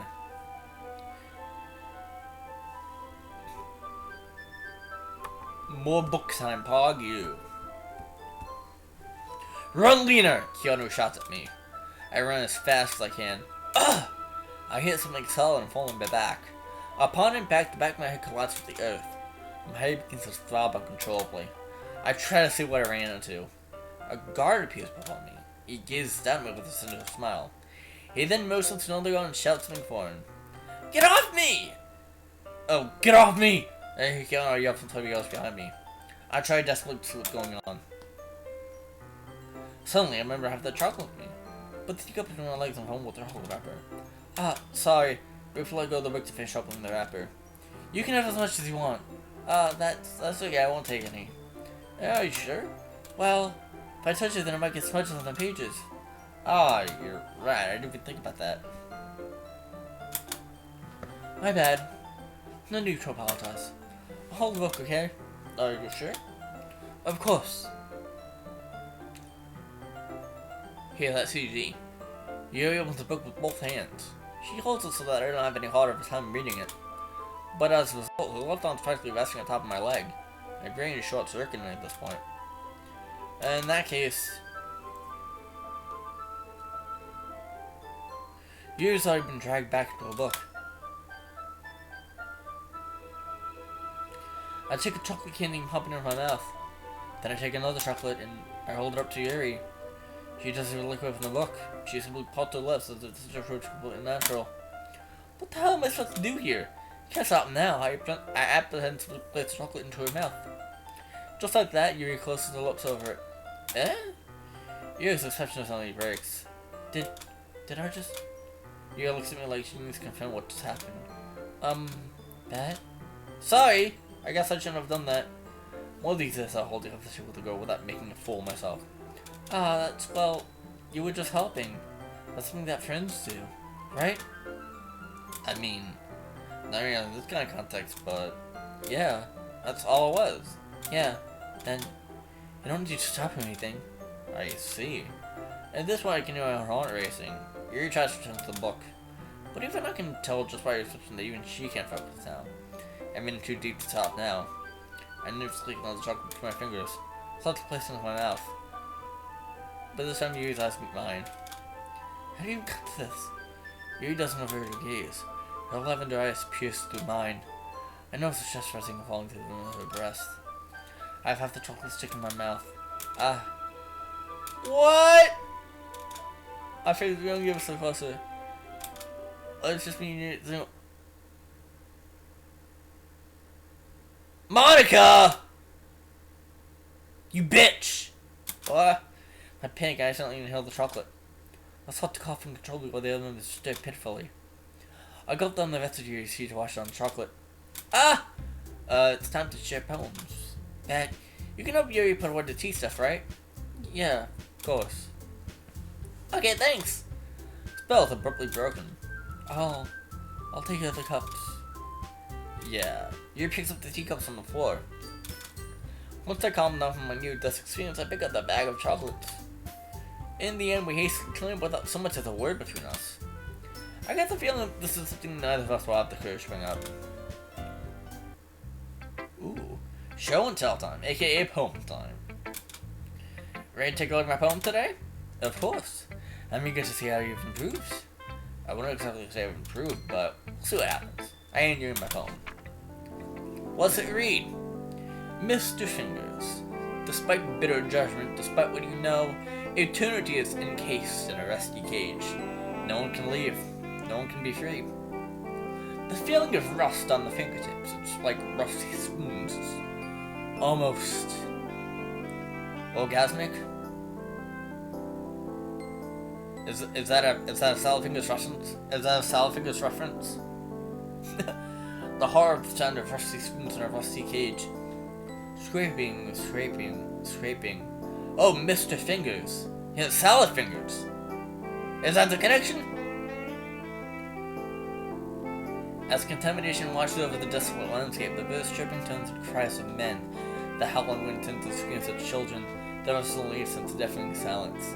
Silence is all there is in a rusty cage, except when the silence is broken by a rusty spoon. I like rusty spoons. The feeling is almost orgasmic. Let me just caress this rusty kettle. Oh. If you don't get that reference, it's Salad Fingers. Fucking weird mini YouTube miniseries. Kinda creepy, but I like it. But I really hope to read this from here. I wrote the film down in one go. I have no idea to use symbolism or anything. Literally everything on the poem is just scrambled words put together to have meaning. You is a very pacific reader though. This isn't good. She's gonna find out I bullshitted my poem. She did. This poem's phenomenal. What? If I had to guess that second poem, I can see a lot of symbolism. First glance, it may appear as if the writer had no idea what they were doing. She hit the nail on the head right there. But diving further into it, the way you described the rusted cage and spoon, the use of auditory examples. Correct me if I'm wrong, but the poem describes the mind of someone with schizophrenia, right? Cage represents the mind, the rusty spoon symbolizes the sporadic thoughts that pound on one's brain. The hard sound shows the hallucination the one hears and sees. What the Yeah, Yuri, that's exactly what I want to convey more again. Bullshit? Your poem's indescribable, but in a good way. How did you manage to pick up on these things so quickly? Thanks, Yuri. I'm sure it's one thing I'm bouncing to what you wrote. You flatter me, Matt. However, you shouldn't cut yourself short. With more practice, you'll be able to display to your reader your most inner thoughts. I don't know, Yuri. The inner I'm gonna say this like that, too. The inner machinations of my mind are an enigma. Glass of milk falls. Yeah, milk spills, yeah! Literally what I was thinking. Literally what I was thinking. Good on you, person who made this mod. Good on you. The inner machinations of my mind are an enigma. Milk spills. That long ellipsis is like. Anyway, please continue. Oh my god, I love this. I love this mod so far. It's so good. A lot of funny parts. There's a couple of funny parts in this mod, yeah. Ah, yes. As I was saying previously, you shouldn't be afraid to be. Ooh, yawn. Must be tired. I don't know. As I was saying previously, you shouldn't be afraid to be more daring with your work. Rather than writing down your thoughts, write down what you see and hear. That's like a good exercise, Harry. Maybe I'll try it out. I have an example of that, if you'd maybe want to. I'd love to read it. Your smiles dreamily and hands me a poem. The raccoon. The raccoon eating grapes. Yes. The raccoon. The raccoon eating grapes. Just a raccoon eating grapes. What more could you want?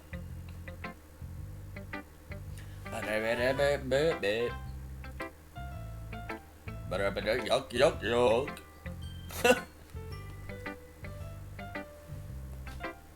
I was a little dealing with this one yesterday's.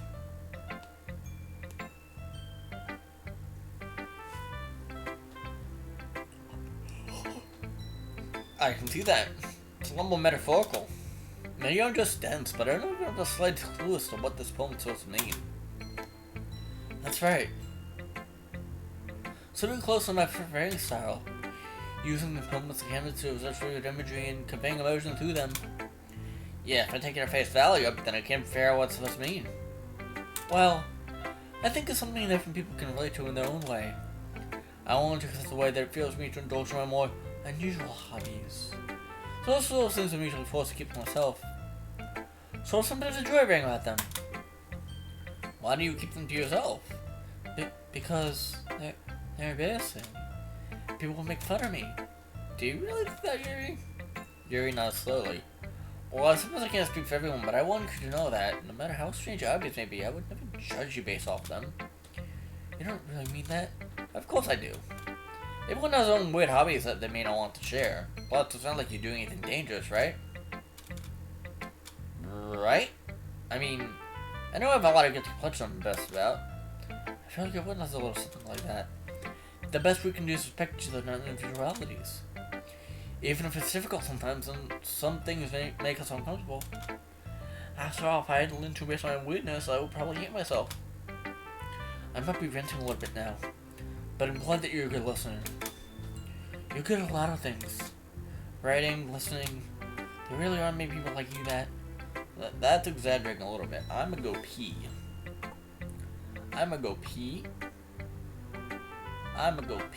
I'll be right back.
What's going on, pod people? We're back. We are back. I almost forgot to change the scene here. Boop. There we go. Scene has been changed. That's exaggerating a little bit. It's just how I feel. I never thought I'd feel so comfortable sharing my writing, but now I almost feel like I look forward to it. Just a really nice feeling. You have to thank for that. I like this mod. And very wholesome. Very cute.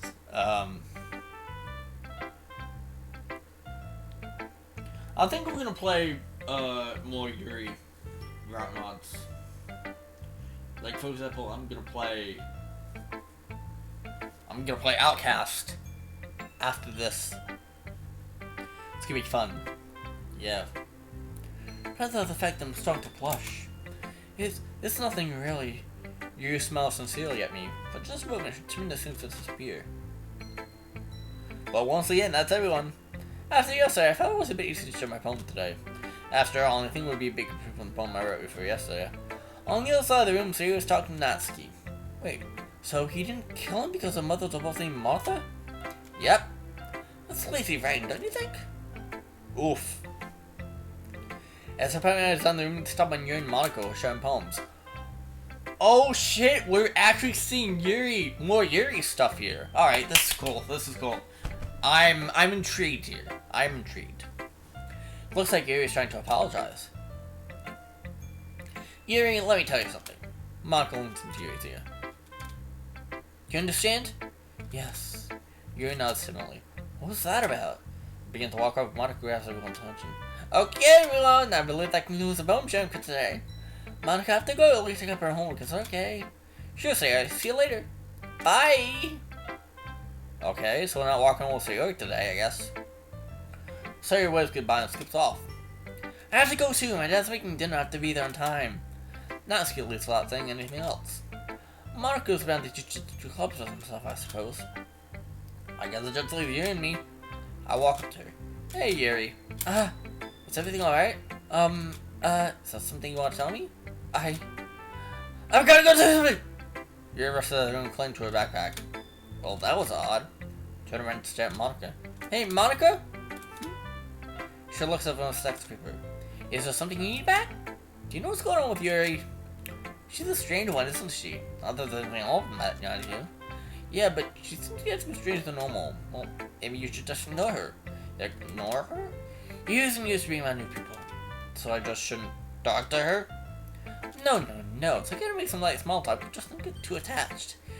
You guys are waiting on being a bit obsessive when it comes to these things. Now I'm rather lost. I have no idea what she's talking about. I don't think I'm following. Look, Pat, just don't get too close to her, alright? I mean, you're gonna spend time with me. I begin to blush. Did Monica think class does have to be some time with her? Check the top of my head. I don't know. I feel you and I are getting along rather well. Monica. You don't really know Yuri, though, do you? Doesn't matter. Doesn't matter if we don't know her. We just met her a few days ago and we're already getting along with her. Okay?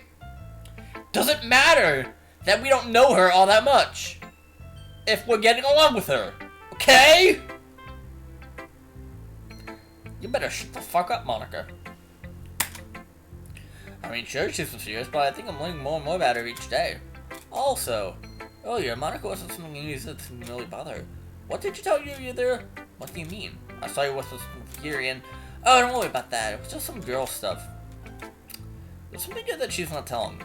But I'd be dreaming if I thought I'd be able to get information out of Monica. Is there anything else you need, Bet? I guess not. Awesome! Well, if you don't mind, I have some clothes and stuff I have to do. Guess it's up Monica not so totally asked me to leave. Alright, bye, Monica. I thought we were gonna go to Yuri and help her. Shame. Although I kind of do want to help Yuri in this situation.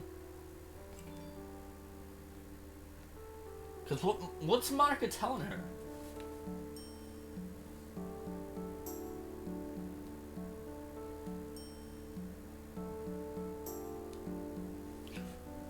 What's Monica telling her? Girl stuff. You isn't really bothered by what Monica told her. Must have been really unnerving. You're completely ignored me and rushed out of the room. Perhaps I'm overthinking this, or perhaps you're underthinking something really wrong. What was that Monica was saying about you being obsessive over these things? What did she mean by these things? What did she mean by obsessive? I feel Yuri and I've gotten pretty close, and sometimes I should understand her. Or perhaps she's only showing me what she wants me to see. It's getting me nowhere. I can't focus on anything else as of Yuri. I need to clear my mind. Perhaps writing a poem will help. Poem writing. Yeah. Well, school day's over. Time to head to the literature club. There was a lot of tension in the air today. I want to talk to Yuri to clear things up. I don't care if Monica told me to stay away from her. Sorry something's bothering her, and I'm gonna get to the bottom of it. I grab it in front of the door. Before I open, I can hear muffled shouting from the other side. Ooh. Well, I'm just expanding the horizon of this game.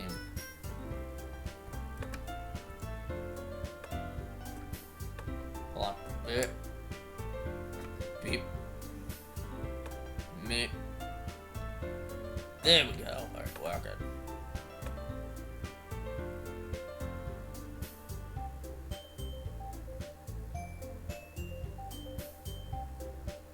No, I don't think we are.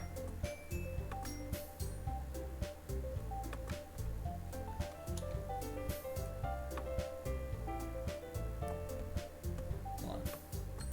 Hold on. Can I? Oh, yeah.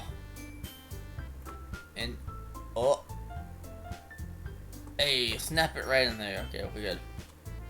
There's no black anywhere. Ooh. Oh look, I can make it very small. Oh look, play the game like this now. No. Okay.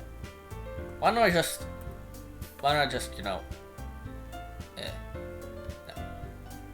Okay, you know, that's gonna make it very, very hard for people to see, so I'm not gonna do that. I'm just gonna continue on with the mod from right here. Before I open it, I can hear my full shouting from the outside. What the? I hastily open the door. Uh-oh. Uh-oh.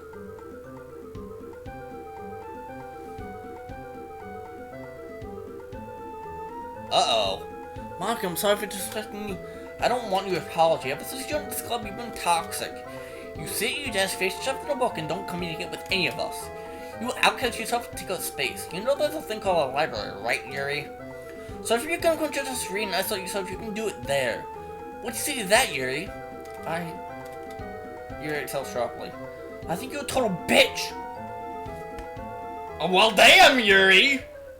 Oh, well damn! Just coming out and saying it right here. Okay. Hey, Yuri said it, not me. You have no right to treat me this way. You think you know everything. But guess what, Monica? You're just some dumb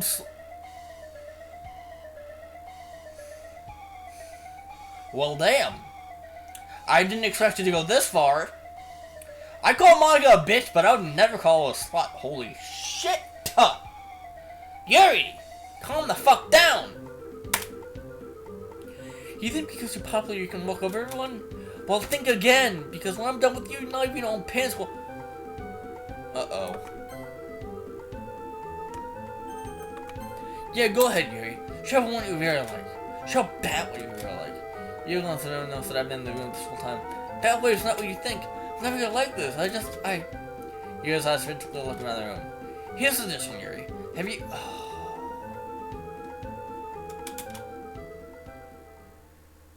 Monica. Shut the fuck up. Shut the fuck up. Monica, what the hell's wrong with you? You gonna blame me? Why did you say something like that? Now you see how you really is. I can't believe this. Monica would never like to show the worst side of someone. You're disgusting. I don't see that serious also, but is in a chair, hands tightly held against her ears. You need to find Yuri. I wouldn't do that, Bet. I don't like what you see. Go to hell, Monica. Rush out of the room without another word. Now time to find Yuri. I went down the hall looking at the class who was trying to find her. I remember anything in the hall near the staircase. You know how sobs coming from upstairs. It has to be Yuri. I went upstairs as quickly as I can. Yuri.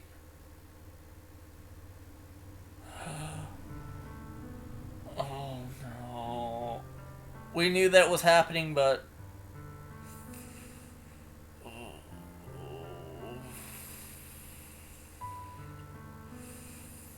What the hell? Yuri, what does it mean if people think my heart? Oh my god. Pat! You must have seen it like this.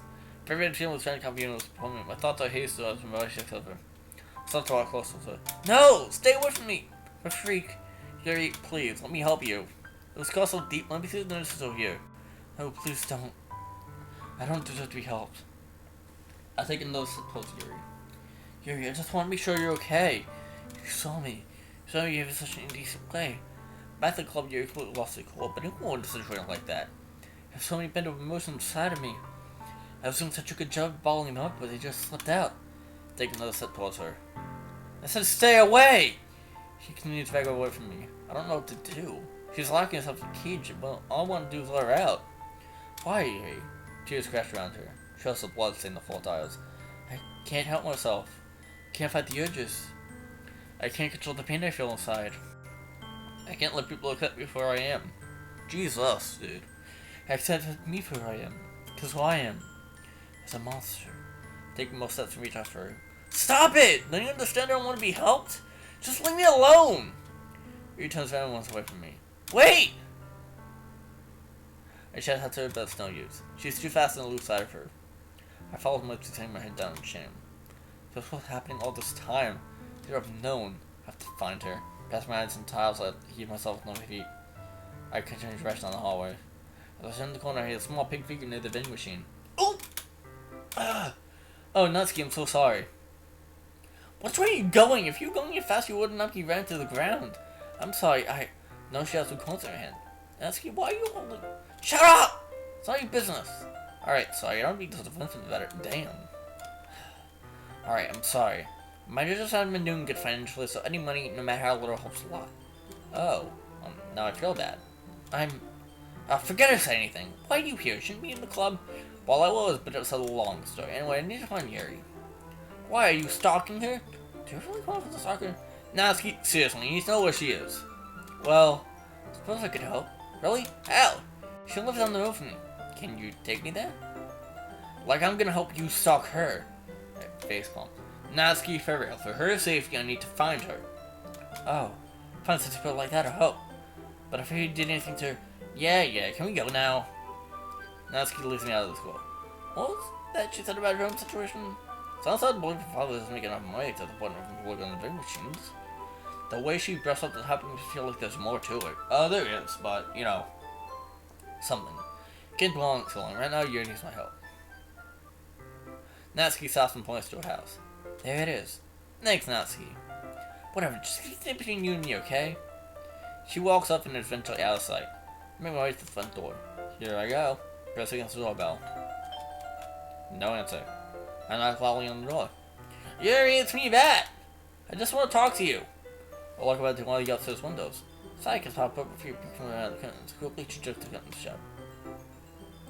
Oh, this is definitely the right house. How can I convince Yuri to let me in? Light bulb! I ring on the door once more. Yuri, I bought a book! I forget some people left the club earlier today, we could read it somewhere else. Within 2 seconds I hear the sound of clocks turning. I can't believe that worked. Yuri slowly opens the door just enough to speak through it, but not enough for me to see inside. Pat, you shouldn't have come here. I know, but I couldn't help but be worried. Yuri maid, please come in. No. You should leave. Yuri starts to close the door, but she's right in a small threshold. I'm sorry, but I'm coming whether you want me to or not. There's something considerable as a break in at this point, but I don't care. If Yuri hurt herself, I did nothing to stop it. I could never forgive myself. I can see Yuri backing away from the door. Thank you. Once I walk in the house, Yuri stands before me. I hadn't known any better. I thought she'd been kept in here for weeks. Standing with this, I can now see her arms clearly. Or I guess I should say what's left of her arms. Glad some of those cuts are fresh and had been made recently. If I hadn't came, who knows what would have happened. Yuri, I'm sorry that I have to seem like this. I'm not really comfortable sharing this side of me. That I want to make you share. I pull out the book in my bag. Infinite Isolation. How about we just sit down and read? In the short 2 days me and Yuri have had, we're already about a third of the book. Okay. For the first time, Yuri's eyes will look at me. Is it fine if we sit on the couch? Yes, that's fine. Do you mind if I go clean myself out very quickly? Of course, Yuri, take your time. Thank you. With that, she turns around and darts upstairs. What did I get myself into? Take a seat and Captain wait. Bzz. As I'm looking in the room, my phone vibrates in my pocket. Huh? You can't run from me forever. Who the hell? Type out a response. Who is this? Bzz. She doesn't deserve you. Is this Monica? What the fuck is going on? Who's this person and how do they have my number? That? I jump out of my seat from the unexpected sound of Yuri's voice. Yuri's not sitting on the other side of the couch. Lucky she's not so much of a fantastic, because she could have easily stuck behind me and snapped my neck. Is everything okay? Yeah, I was just waiting is all. She's now wearing a cotton sweater tied to her arms. You didn't wait too long, did you? Not at all. Come sit down. I gesture for you to sit behind me on my side of the couch. Are you sure? Well, how else are we supposed to be together, silly? Yuri takes a deep breath to calm her nerves. She then looks back at me. I suppose you're right. With that, Yuri slowly steps aside the couch next to me and stiffly sits down. Yuri takes a book from my hand and opens it to the page we stopped at previously. As we continue reading the book, we're all following the main character. She is now forced to live the rest of her life in a small cell with no human contact. She's constantly haunted by visions of a dead husband who was brutally hanged in front of her. She's also tormented by hallucinations of the ghost laughing and mocking her. She slowly starts to spiral into the dark pit of insanity. Book time! I wake up at a cold sweat on the floor. Try to get up fall back to the ground. Ah! Everything hurts. So much time has passed since the counter was hanged. Stop counting the nights I got off the bed a week. Just seemed pointless. I haven't gotten any sleep either. How can I sleep when every time I close my eyes I see his body swinging underneath that tree? Those damn bastards. I go over to a small sink in my room and cold water. You failure. Huh? Hearing all this voice call to me. I look into the mirror and my reflection is back. Suddenly over the mouth. You couldn't save him, it whispers to me. Do you not want you were to him? And you let him die alone? No, I say. I shut back to my reflection. Stop it! You're not real! I'm as real as you are, it responds. I'm just a reflection of you after all. Or I say that in a matter-of-fact way. My reflection continues past me. You can't hide from me. I am you. I scream at the top of my lungs. Get out of my head! I punch the mirror and it shatters. Glass falls to the floor. I stare down at the broken pieces and I stare back. It scares me. The emptiness in my eyes was shaking as I picked up a long shard of glass. Filling glass in my right hand. And turned it. Are you fucking serious? This girl is cutting herself. Cold. I begin to move my arm. My pen could jump back into the house of the book. I stare at Yuri, who fails to meet my gaze. I realized the first day I read with her when I told her that the main character reminded me of her. I felt like I'm about to throw up. Tears begin to fill Yuri's eyes. Do you know why I shared this book with you, that? Because I don't know how to properly communicate with people. I don't know how to speak my true feelings.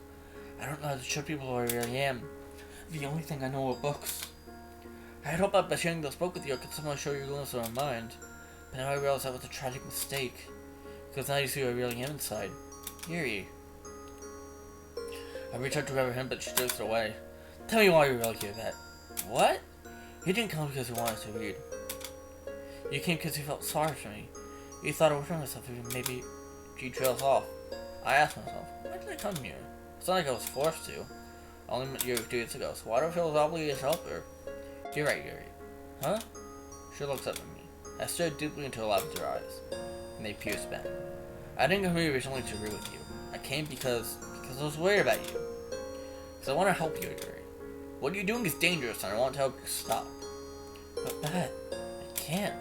Don't you think I've tried? I know the dangers of it, but I can't stop myself no matter how much I want to.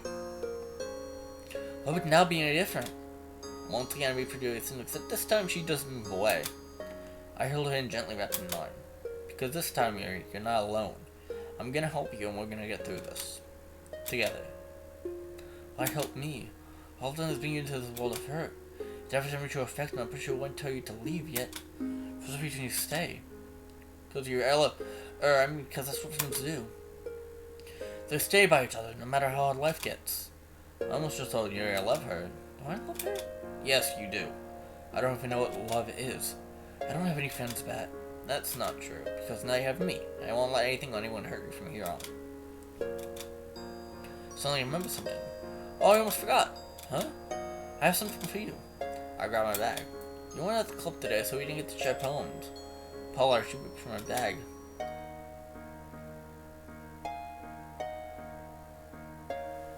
I wrote this. For you. Me? I know it's not in your preferred style, but just express how I feel. I wrote it yesterday. Just had a weird feeling and I wanted to express it. I didn't write anything. That's okay. Do you want to read it? She silently nods. With head in her hand, she reaches for my poem. What does it say? Amethyst Angel. You keep your secrets locked inside. There's a storm within your mind. I'll be the light to guide you through the dark. I promise that I will fix your broken heart. I know you're hurting deep inside. I promise it will be okay. I promise no one will ever hurt you. We can find that special day. You're too perfect for this world. Your heart is made of solid gold. I promise, pretty lady, that together we'll grow old. I went into your twisted world of pain so I could get you out. Such a beautiful person. You're the one I can't live without. Damn. Damn. That's really heartfelt, dude. Holy shit. This? Just at the glide on his cheeks. I just want to help you, Yuri. Yuri sounded her sleeve. I can see dark red stains falling in the cotton. She didn't clean her cuts. Reach out towards the sleeve. Her then quick light into mine.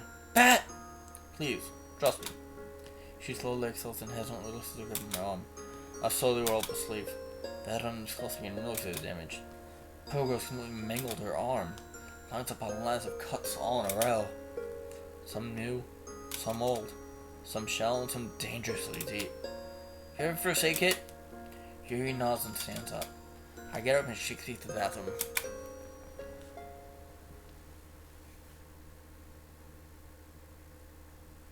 Oh boy. I wake up and check the time. 10:40 a.m. It's Saturday, so I usually get the lights out such a stressful week.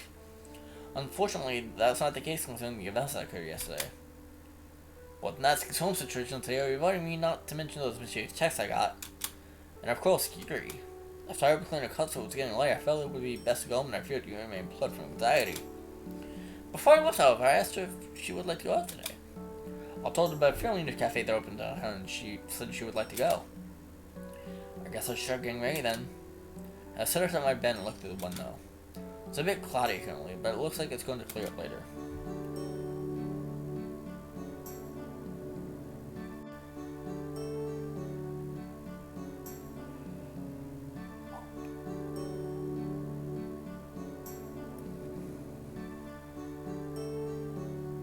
After cleaning my daily routine, me back to look at the clock.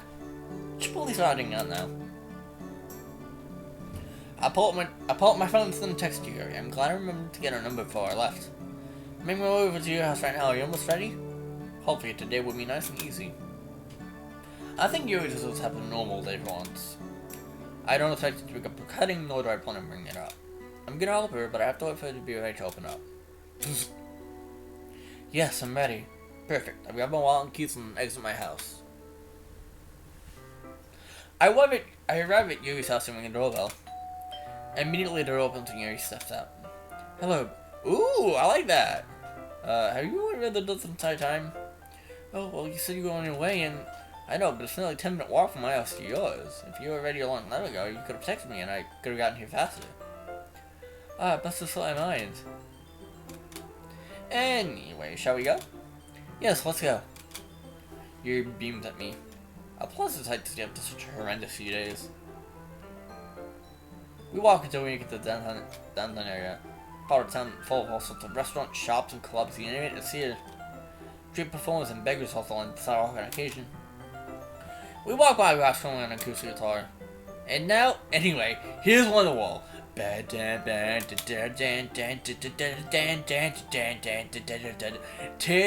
is gonna be the day that it's gonna be the day that it's gonna be. Anyway, I believe the cafe just at the end of the walk. Sure enough, we finally arrive at the cafe and step inside. Ooh, cafe! Cafe! Hey, Poggy.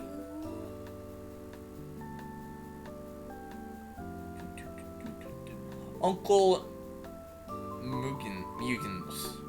Uncle Mugens. Coffee, donuts,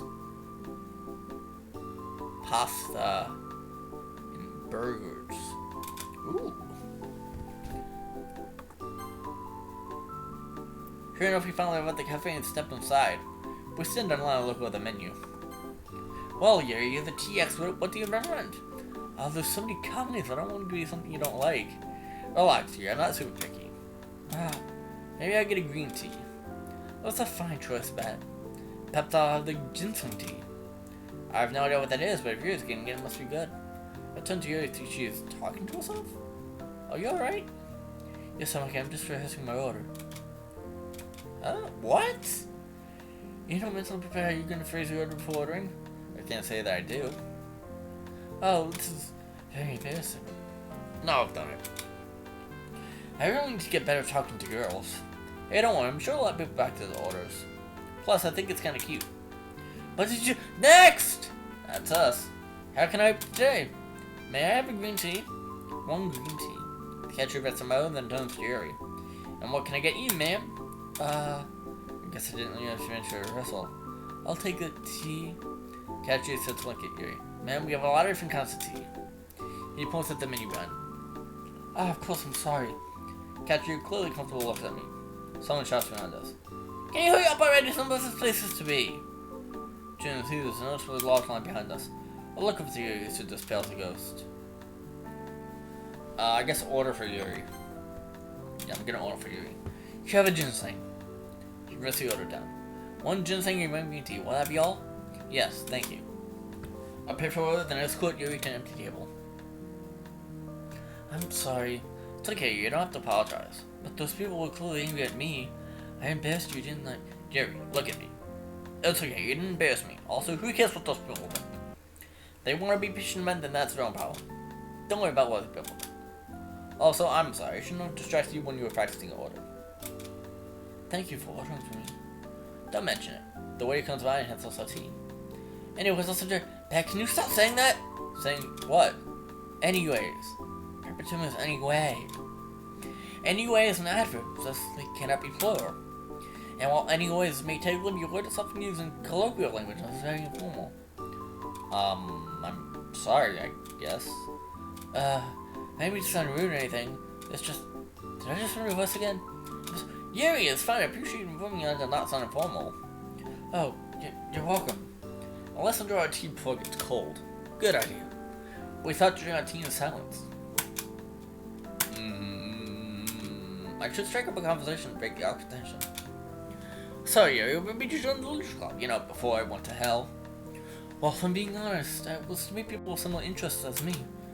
I thought maybe perhaps I could find people with equal fascination with storytelling. I had also hoped it would maybe help me not feel so secluded from the outside world. Maybe it could be a starting point to become more comfortable with human contact. Suppose it didn't exactly work that way, however. Well, I wouldn't say that exactly. I mean, you met me, right? And I believe that you and Natsuki, despite your differences, have become a little closer. I suppose you're right. Think of it this way. As much as I hate to say it, if it weren't for Monica and the Electric Club, we wouldn't be sitting here sharing a cup of tea together right now. Again, you're right. Of course I am. I'll lean back in my seat and rest my hands behind my head. I'm always right. Yuri and I share a small laugh. I guess in the end I complimented her all and made friends. As we typically an idea strikes me. Light bulb. Yuri, do you want to visit Sayori? Sayori? Yeah, yesterday she didn't really done because you weren't there. Well, I don't want her feeling blue. I would love to pay Sayori a visit. Great, she'll be happy to see both of us. We finish our tea and head towards Sayori's house. We arrive from Sayori's house. Dad, aren't you saying your neighbors? Yep, that's my house right there. I point at the house next to where we are. Anyway, let's go inside. You're just gonna walk inside? Relax, that's just all you're saying I was coming over. Plus, I haven't been for so long, so it's completely normal if I was just waltzing through these other zones. Sayori? So they don't care strictly for Sayori's on direction they greet me. I walk up there, Sayori's room, and Sayori hesitantly follows. I knock on the door. Sayori, can I come in? Sayori doesn't answer. Maybe she's at home. Sayori's always home. I knock the door once more. You better be dressed, because I'm coming in! I gently open the door. Sayori... Pat? Yay? What are you doing here? Well, you and I were having tea together, and I thought it'd be fun to pay you a visit. I see. This isn't right. Bringing you here may say you're happy, but it seems like I'm just the opposite. You have a lovely home, Sayori. Thank you, Yuri. Is it just you here? Yeah, my parents are always away on business trip, so just me and Mr. Cow. Sayori points to the couch to put over bed. Sayori? Yes? That's a female. What? Males don't have udders. Is that so? Well, this is fun, right? All of us together. My sentence cut short by phone ringing. I ripped my pocket, but it's not mine. I shouldn't tell Yuri. Sorry, but I have to take this. Yuri steps ahead and answers the phone. Now it's just me, Sayori, and Mr. Cow. Mrs. Cow? We sent an awkward silence for a minute. So you and Yuri, huh? But wait, Sayori. I don't know what you've got going in your head, but I promise it's not like that. You can't hide your feelings of that. It's obvious since day one you and Yuri have been falling for each other. My face is red hot right now. Sayori must have turned the AC off. I don't know you. It's really great seeing you make friends. I'm really happy for you. Now I know something isn't right. Something is bothering her. Sayori, what's wrong? Yo, Nane! Welcome to the stream, dude. Welcome to the stream, Nane. I know almost something wrong with you. You can't hide it from me. Sayori gets again, do laugh. That's why you're wrong, Pat. I've always done like this. You're just seeing it for the first time. What do you mean? This isn't good. You weren't supposed to see me like this. I felt like I've been hit by a semi-truck. Flashbacks to my car, Yuri couldn't get the hallway from my mind. I tried to shake it off. Sayori, whatever this is you're going through, let me help you. You don't seem to understand that. I don't want to be helped. Help is for people who deserve it. I still can't wrap my brain around what she was talking about. Sayori, I don't understand what you're saying. You're just gonna make me spell it out for you, huh? That. For a while, I struggled through very bad depression. I've had voices in my head telling me that I don't deserve it. Why do you think I'm going to school every day? Because most days I felt like something worth waking up to. Why go to school when I have no future to look forward to? Why I wake up when every day the pain grows more and more? Why I wake up whenever I try to see the silver lining by reaching the smoke and rain clouds? Tell me why I should wake up just for a mess out of myself. Why make friends when all they do is just use you to feel bad about themselves? When you're seen as the clumsy one or the goofy one. The one who can never show any of the facial expressions besides a full smile. Why wake up when the one person who was so peaceful for me going through all this pain is in love with another girl? My heart drops. It feels like my entire world's been hit with a bit. Sorry, Bun. Been blind this whole time. What? I pull Sayori into my arms. I hold softly. So sorry. I'm sorry I never knew Sayori. Promise you from now on I'll do everything I can to make every day even a little bit better for you. Sayori's still holding me back. She passes me against my chest and pushes me away. You don't understand. No one understands. I don't want people to worry about me. It's bittersweet, you know? That wood feels like a knife twisting my chest. Sometimes it feels nice, and other times it feels like a hammer being smashed into my head. It all makes sense to me now. Why you came here. So what wanted to punch me? I know it deserves to punch, but this is beyond torture. Seeing you here, seeing you with Yuri. Some eyelids and force open while I have to watch a spew going through my chest. The pressure driving it through me. That's the one I trust the most. Every working moment, every heartbeat is a cry in pain. How you doing, Named? You doing good? Sayori. I don't even know what to do here. I step closer to Sayori and gently rub her shoulders. I know I can never tell what's inside your head, and I know I've been treating you the best I could have for all these years. But I still know what's best for you. I guess Sayori's sad smile. And I promise you that I'll always be by your side. But that... Or how you was followed that the eyes are the window to the soul. That's the look through Sayori's windows and peer down into a broken soul. There's only one thing for me to say. Sayori. No! No! No! I don't want to fucking do that! Is there another option? I can... No? Oh my god. We are forced to say this. This hurts. This hurts so much. This hurts way too much, dude. Ugh. Ugh.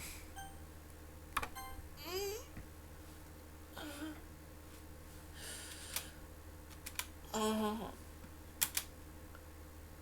my god.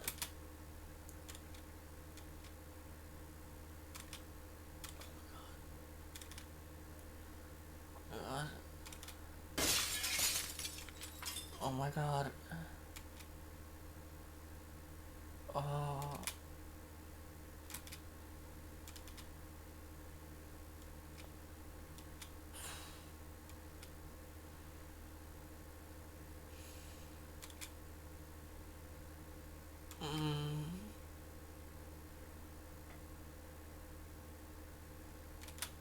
She did. The only thing that we could have said to her was that we're her dearest friend. Oh.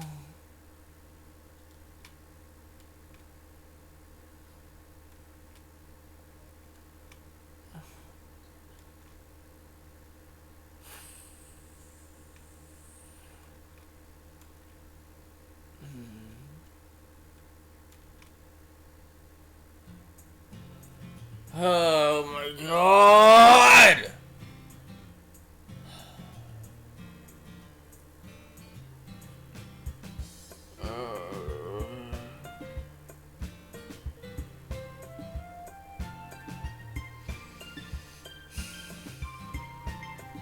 Let's just keep going. Let's just keep going.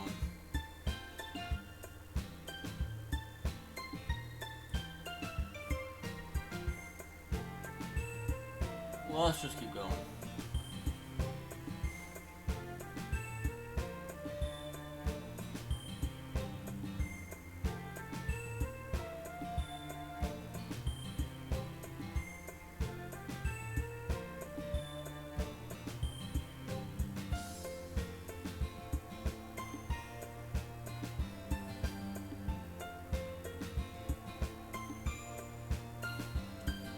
Let's just keep going.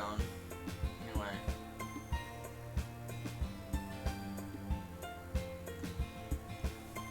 Well, let's continue for a bit longer.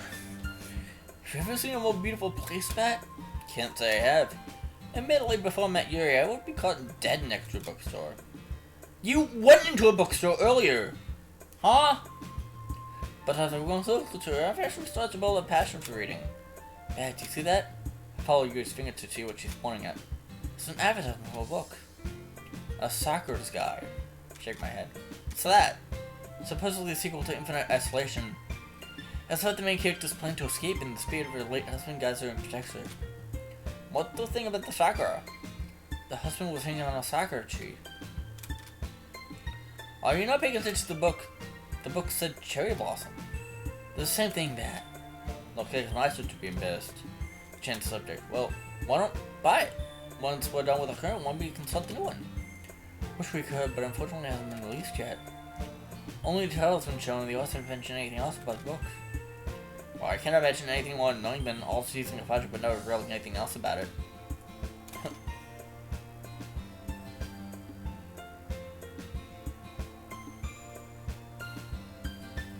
Huh? What? Well, with that said, would you like to continue reading? I'd love to. Luckily, the book has a copy of the book. I grab it and we sit down at an empty table. You and I go through the next few chapters in silence. It's getting late. Would you like for me to walk you home? My, what a gentleman. My face feels hot. I guess the bookstore keeps the AC off as well. No, it's not that. It's just that you get hot all the time, Pat. Jesus fucking Christ. After all, got the boy at the register calls out to us. Hey, Yuri! Yuri sees the cashier working on us. She rushes out the store. I follow suit. Yuri, are you okay? Do you see how everyone was looking at me? How did he know your name? I couldn't realize as soon as he just started the conversation. I try not to tell him whenever he works. If I'm really into a book, I wait to purchase it until he's off shift. Did he do something to you? I'll go there right now and... No, he's never done anything besides make a conversation. Then why do you avoid him? Avoid conversation. I knew you were sensitive, but I also stabbed up search. He goes out of a way and even inconveniences himself just to avoid a single interaction. We walked the rest of the way home in silence. Thanks for hanging out with me today, Yuri. I thought to head back home. Wait, what is it? It's very late. I'll be fine walking home. Thanks though. But Pat, would you like to, if you wanted, could? Are you asking me if I want to spend the night? Is this for real? Never imagined that Yuri would have asked me a question like that. Or any girl for that matter. Alright, Pat, play cool. Sure. Really? Yeah, maybe we can read more of the book. And maybe you can show me how to make tea as well or something. I stopped to the sidewalk out of nervousness. Yuri then smiled softly.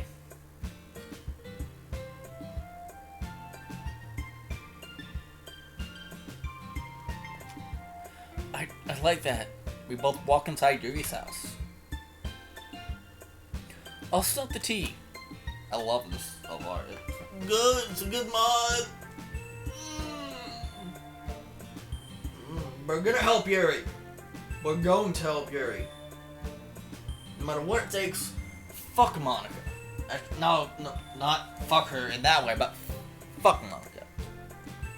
She doesn't know what she's talking about. She don't know what she's talking about.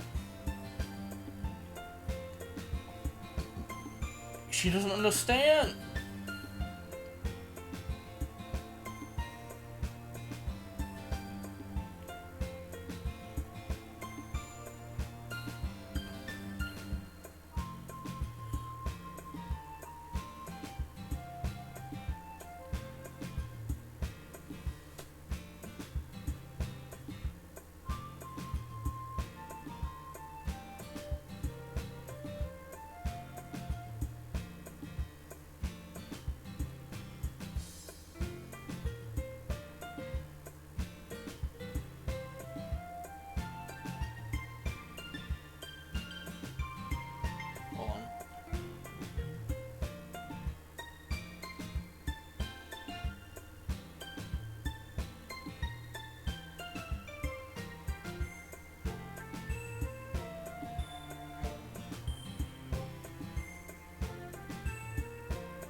Anyway, okay, I'll get the book.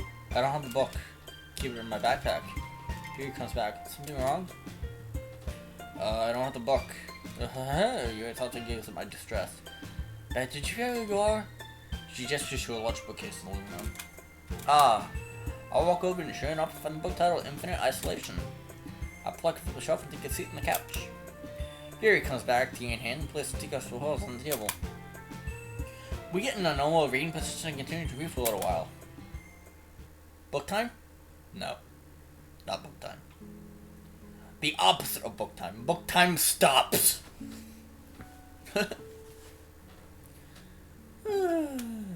That was the fakest yawn ever. Hold on. That was a real yawn. Just thinking about yawning makes me yawn. Hold on.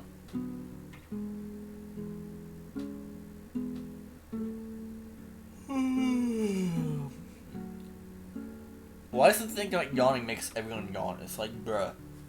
It's like yawning is contagious. It's like...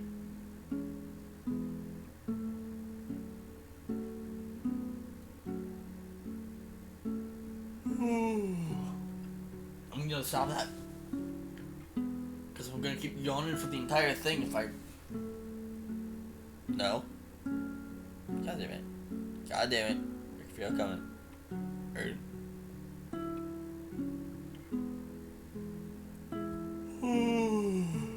Okay. Stop. I'm not gonna say anymore. Just move on.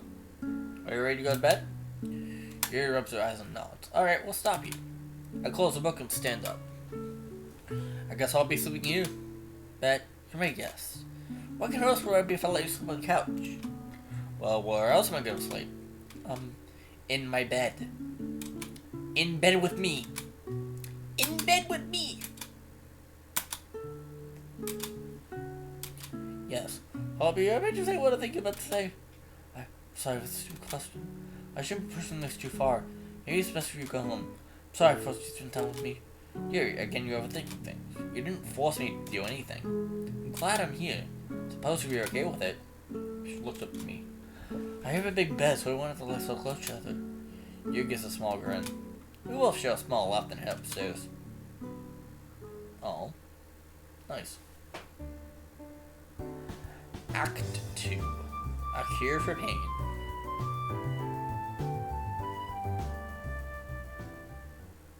Two weeks later. Alright, and that's where I'm gonna end it. That is where I'm gonna end it for there. We finished Act 1. Act 2 in the next stream. But yeah. That was it for Fallen Angel. Really good mod so far. I'm really enjoying it. I'm enjoying the whole wholesome nature of it and us being with Yuri. But, yeah. Yeah, that's where I'm gonna end it. I'm gonna end it right there. Yes, sirree.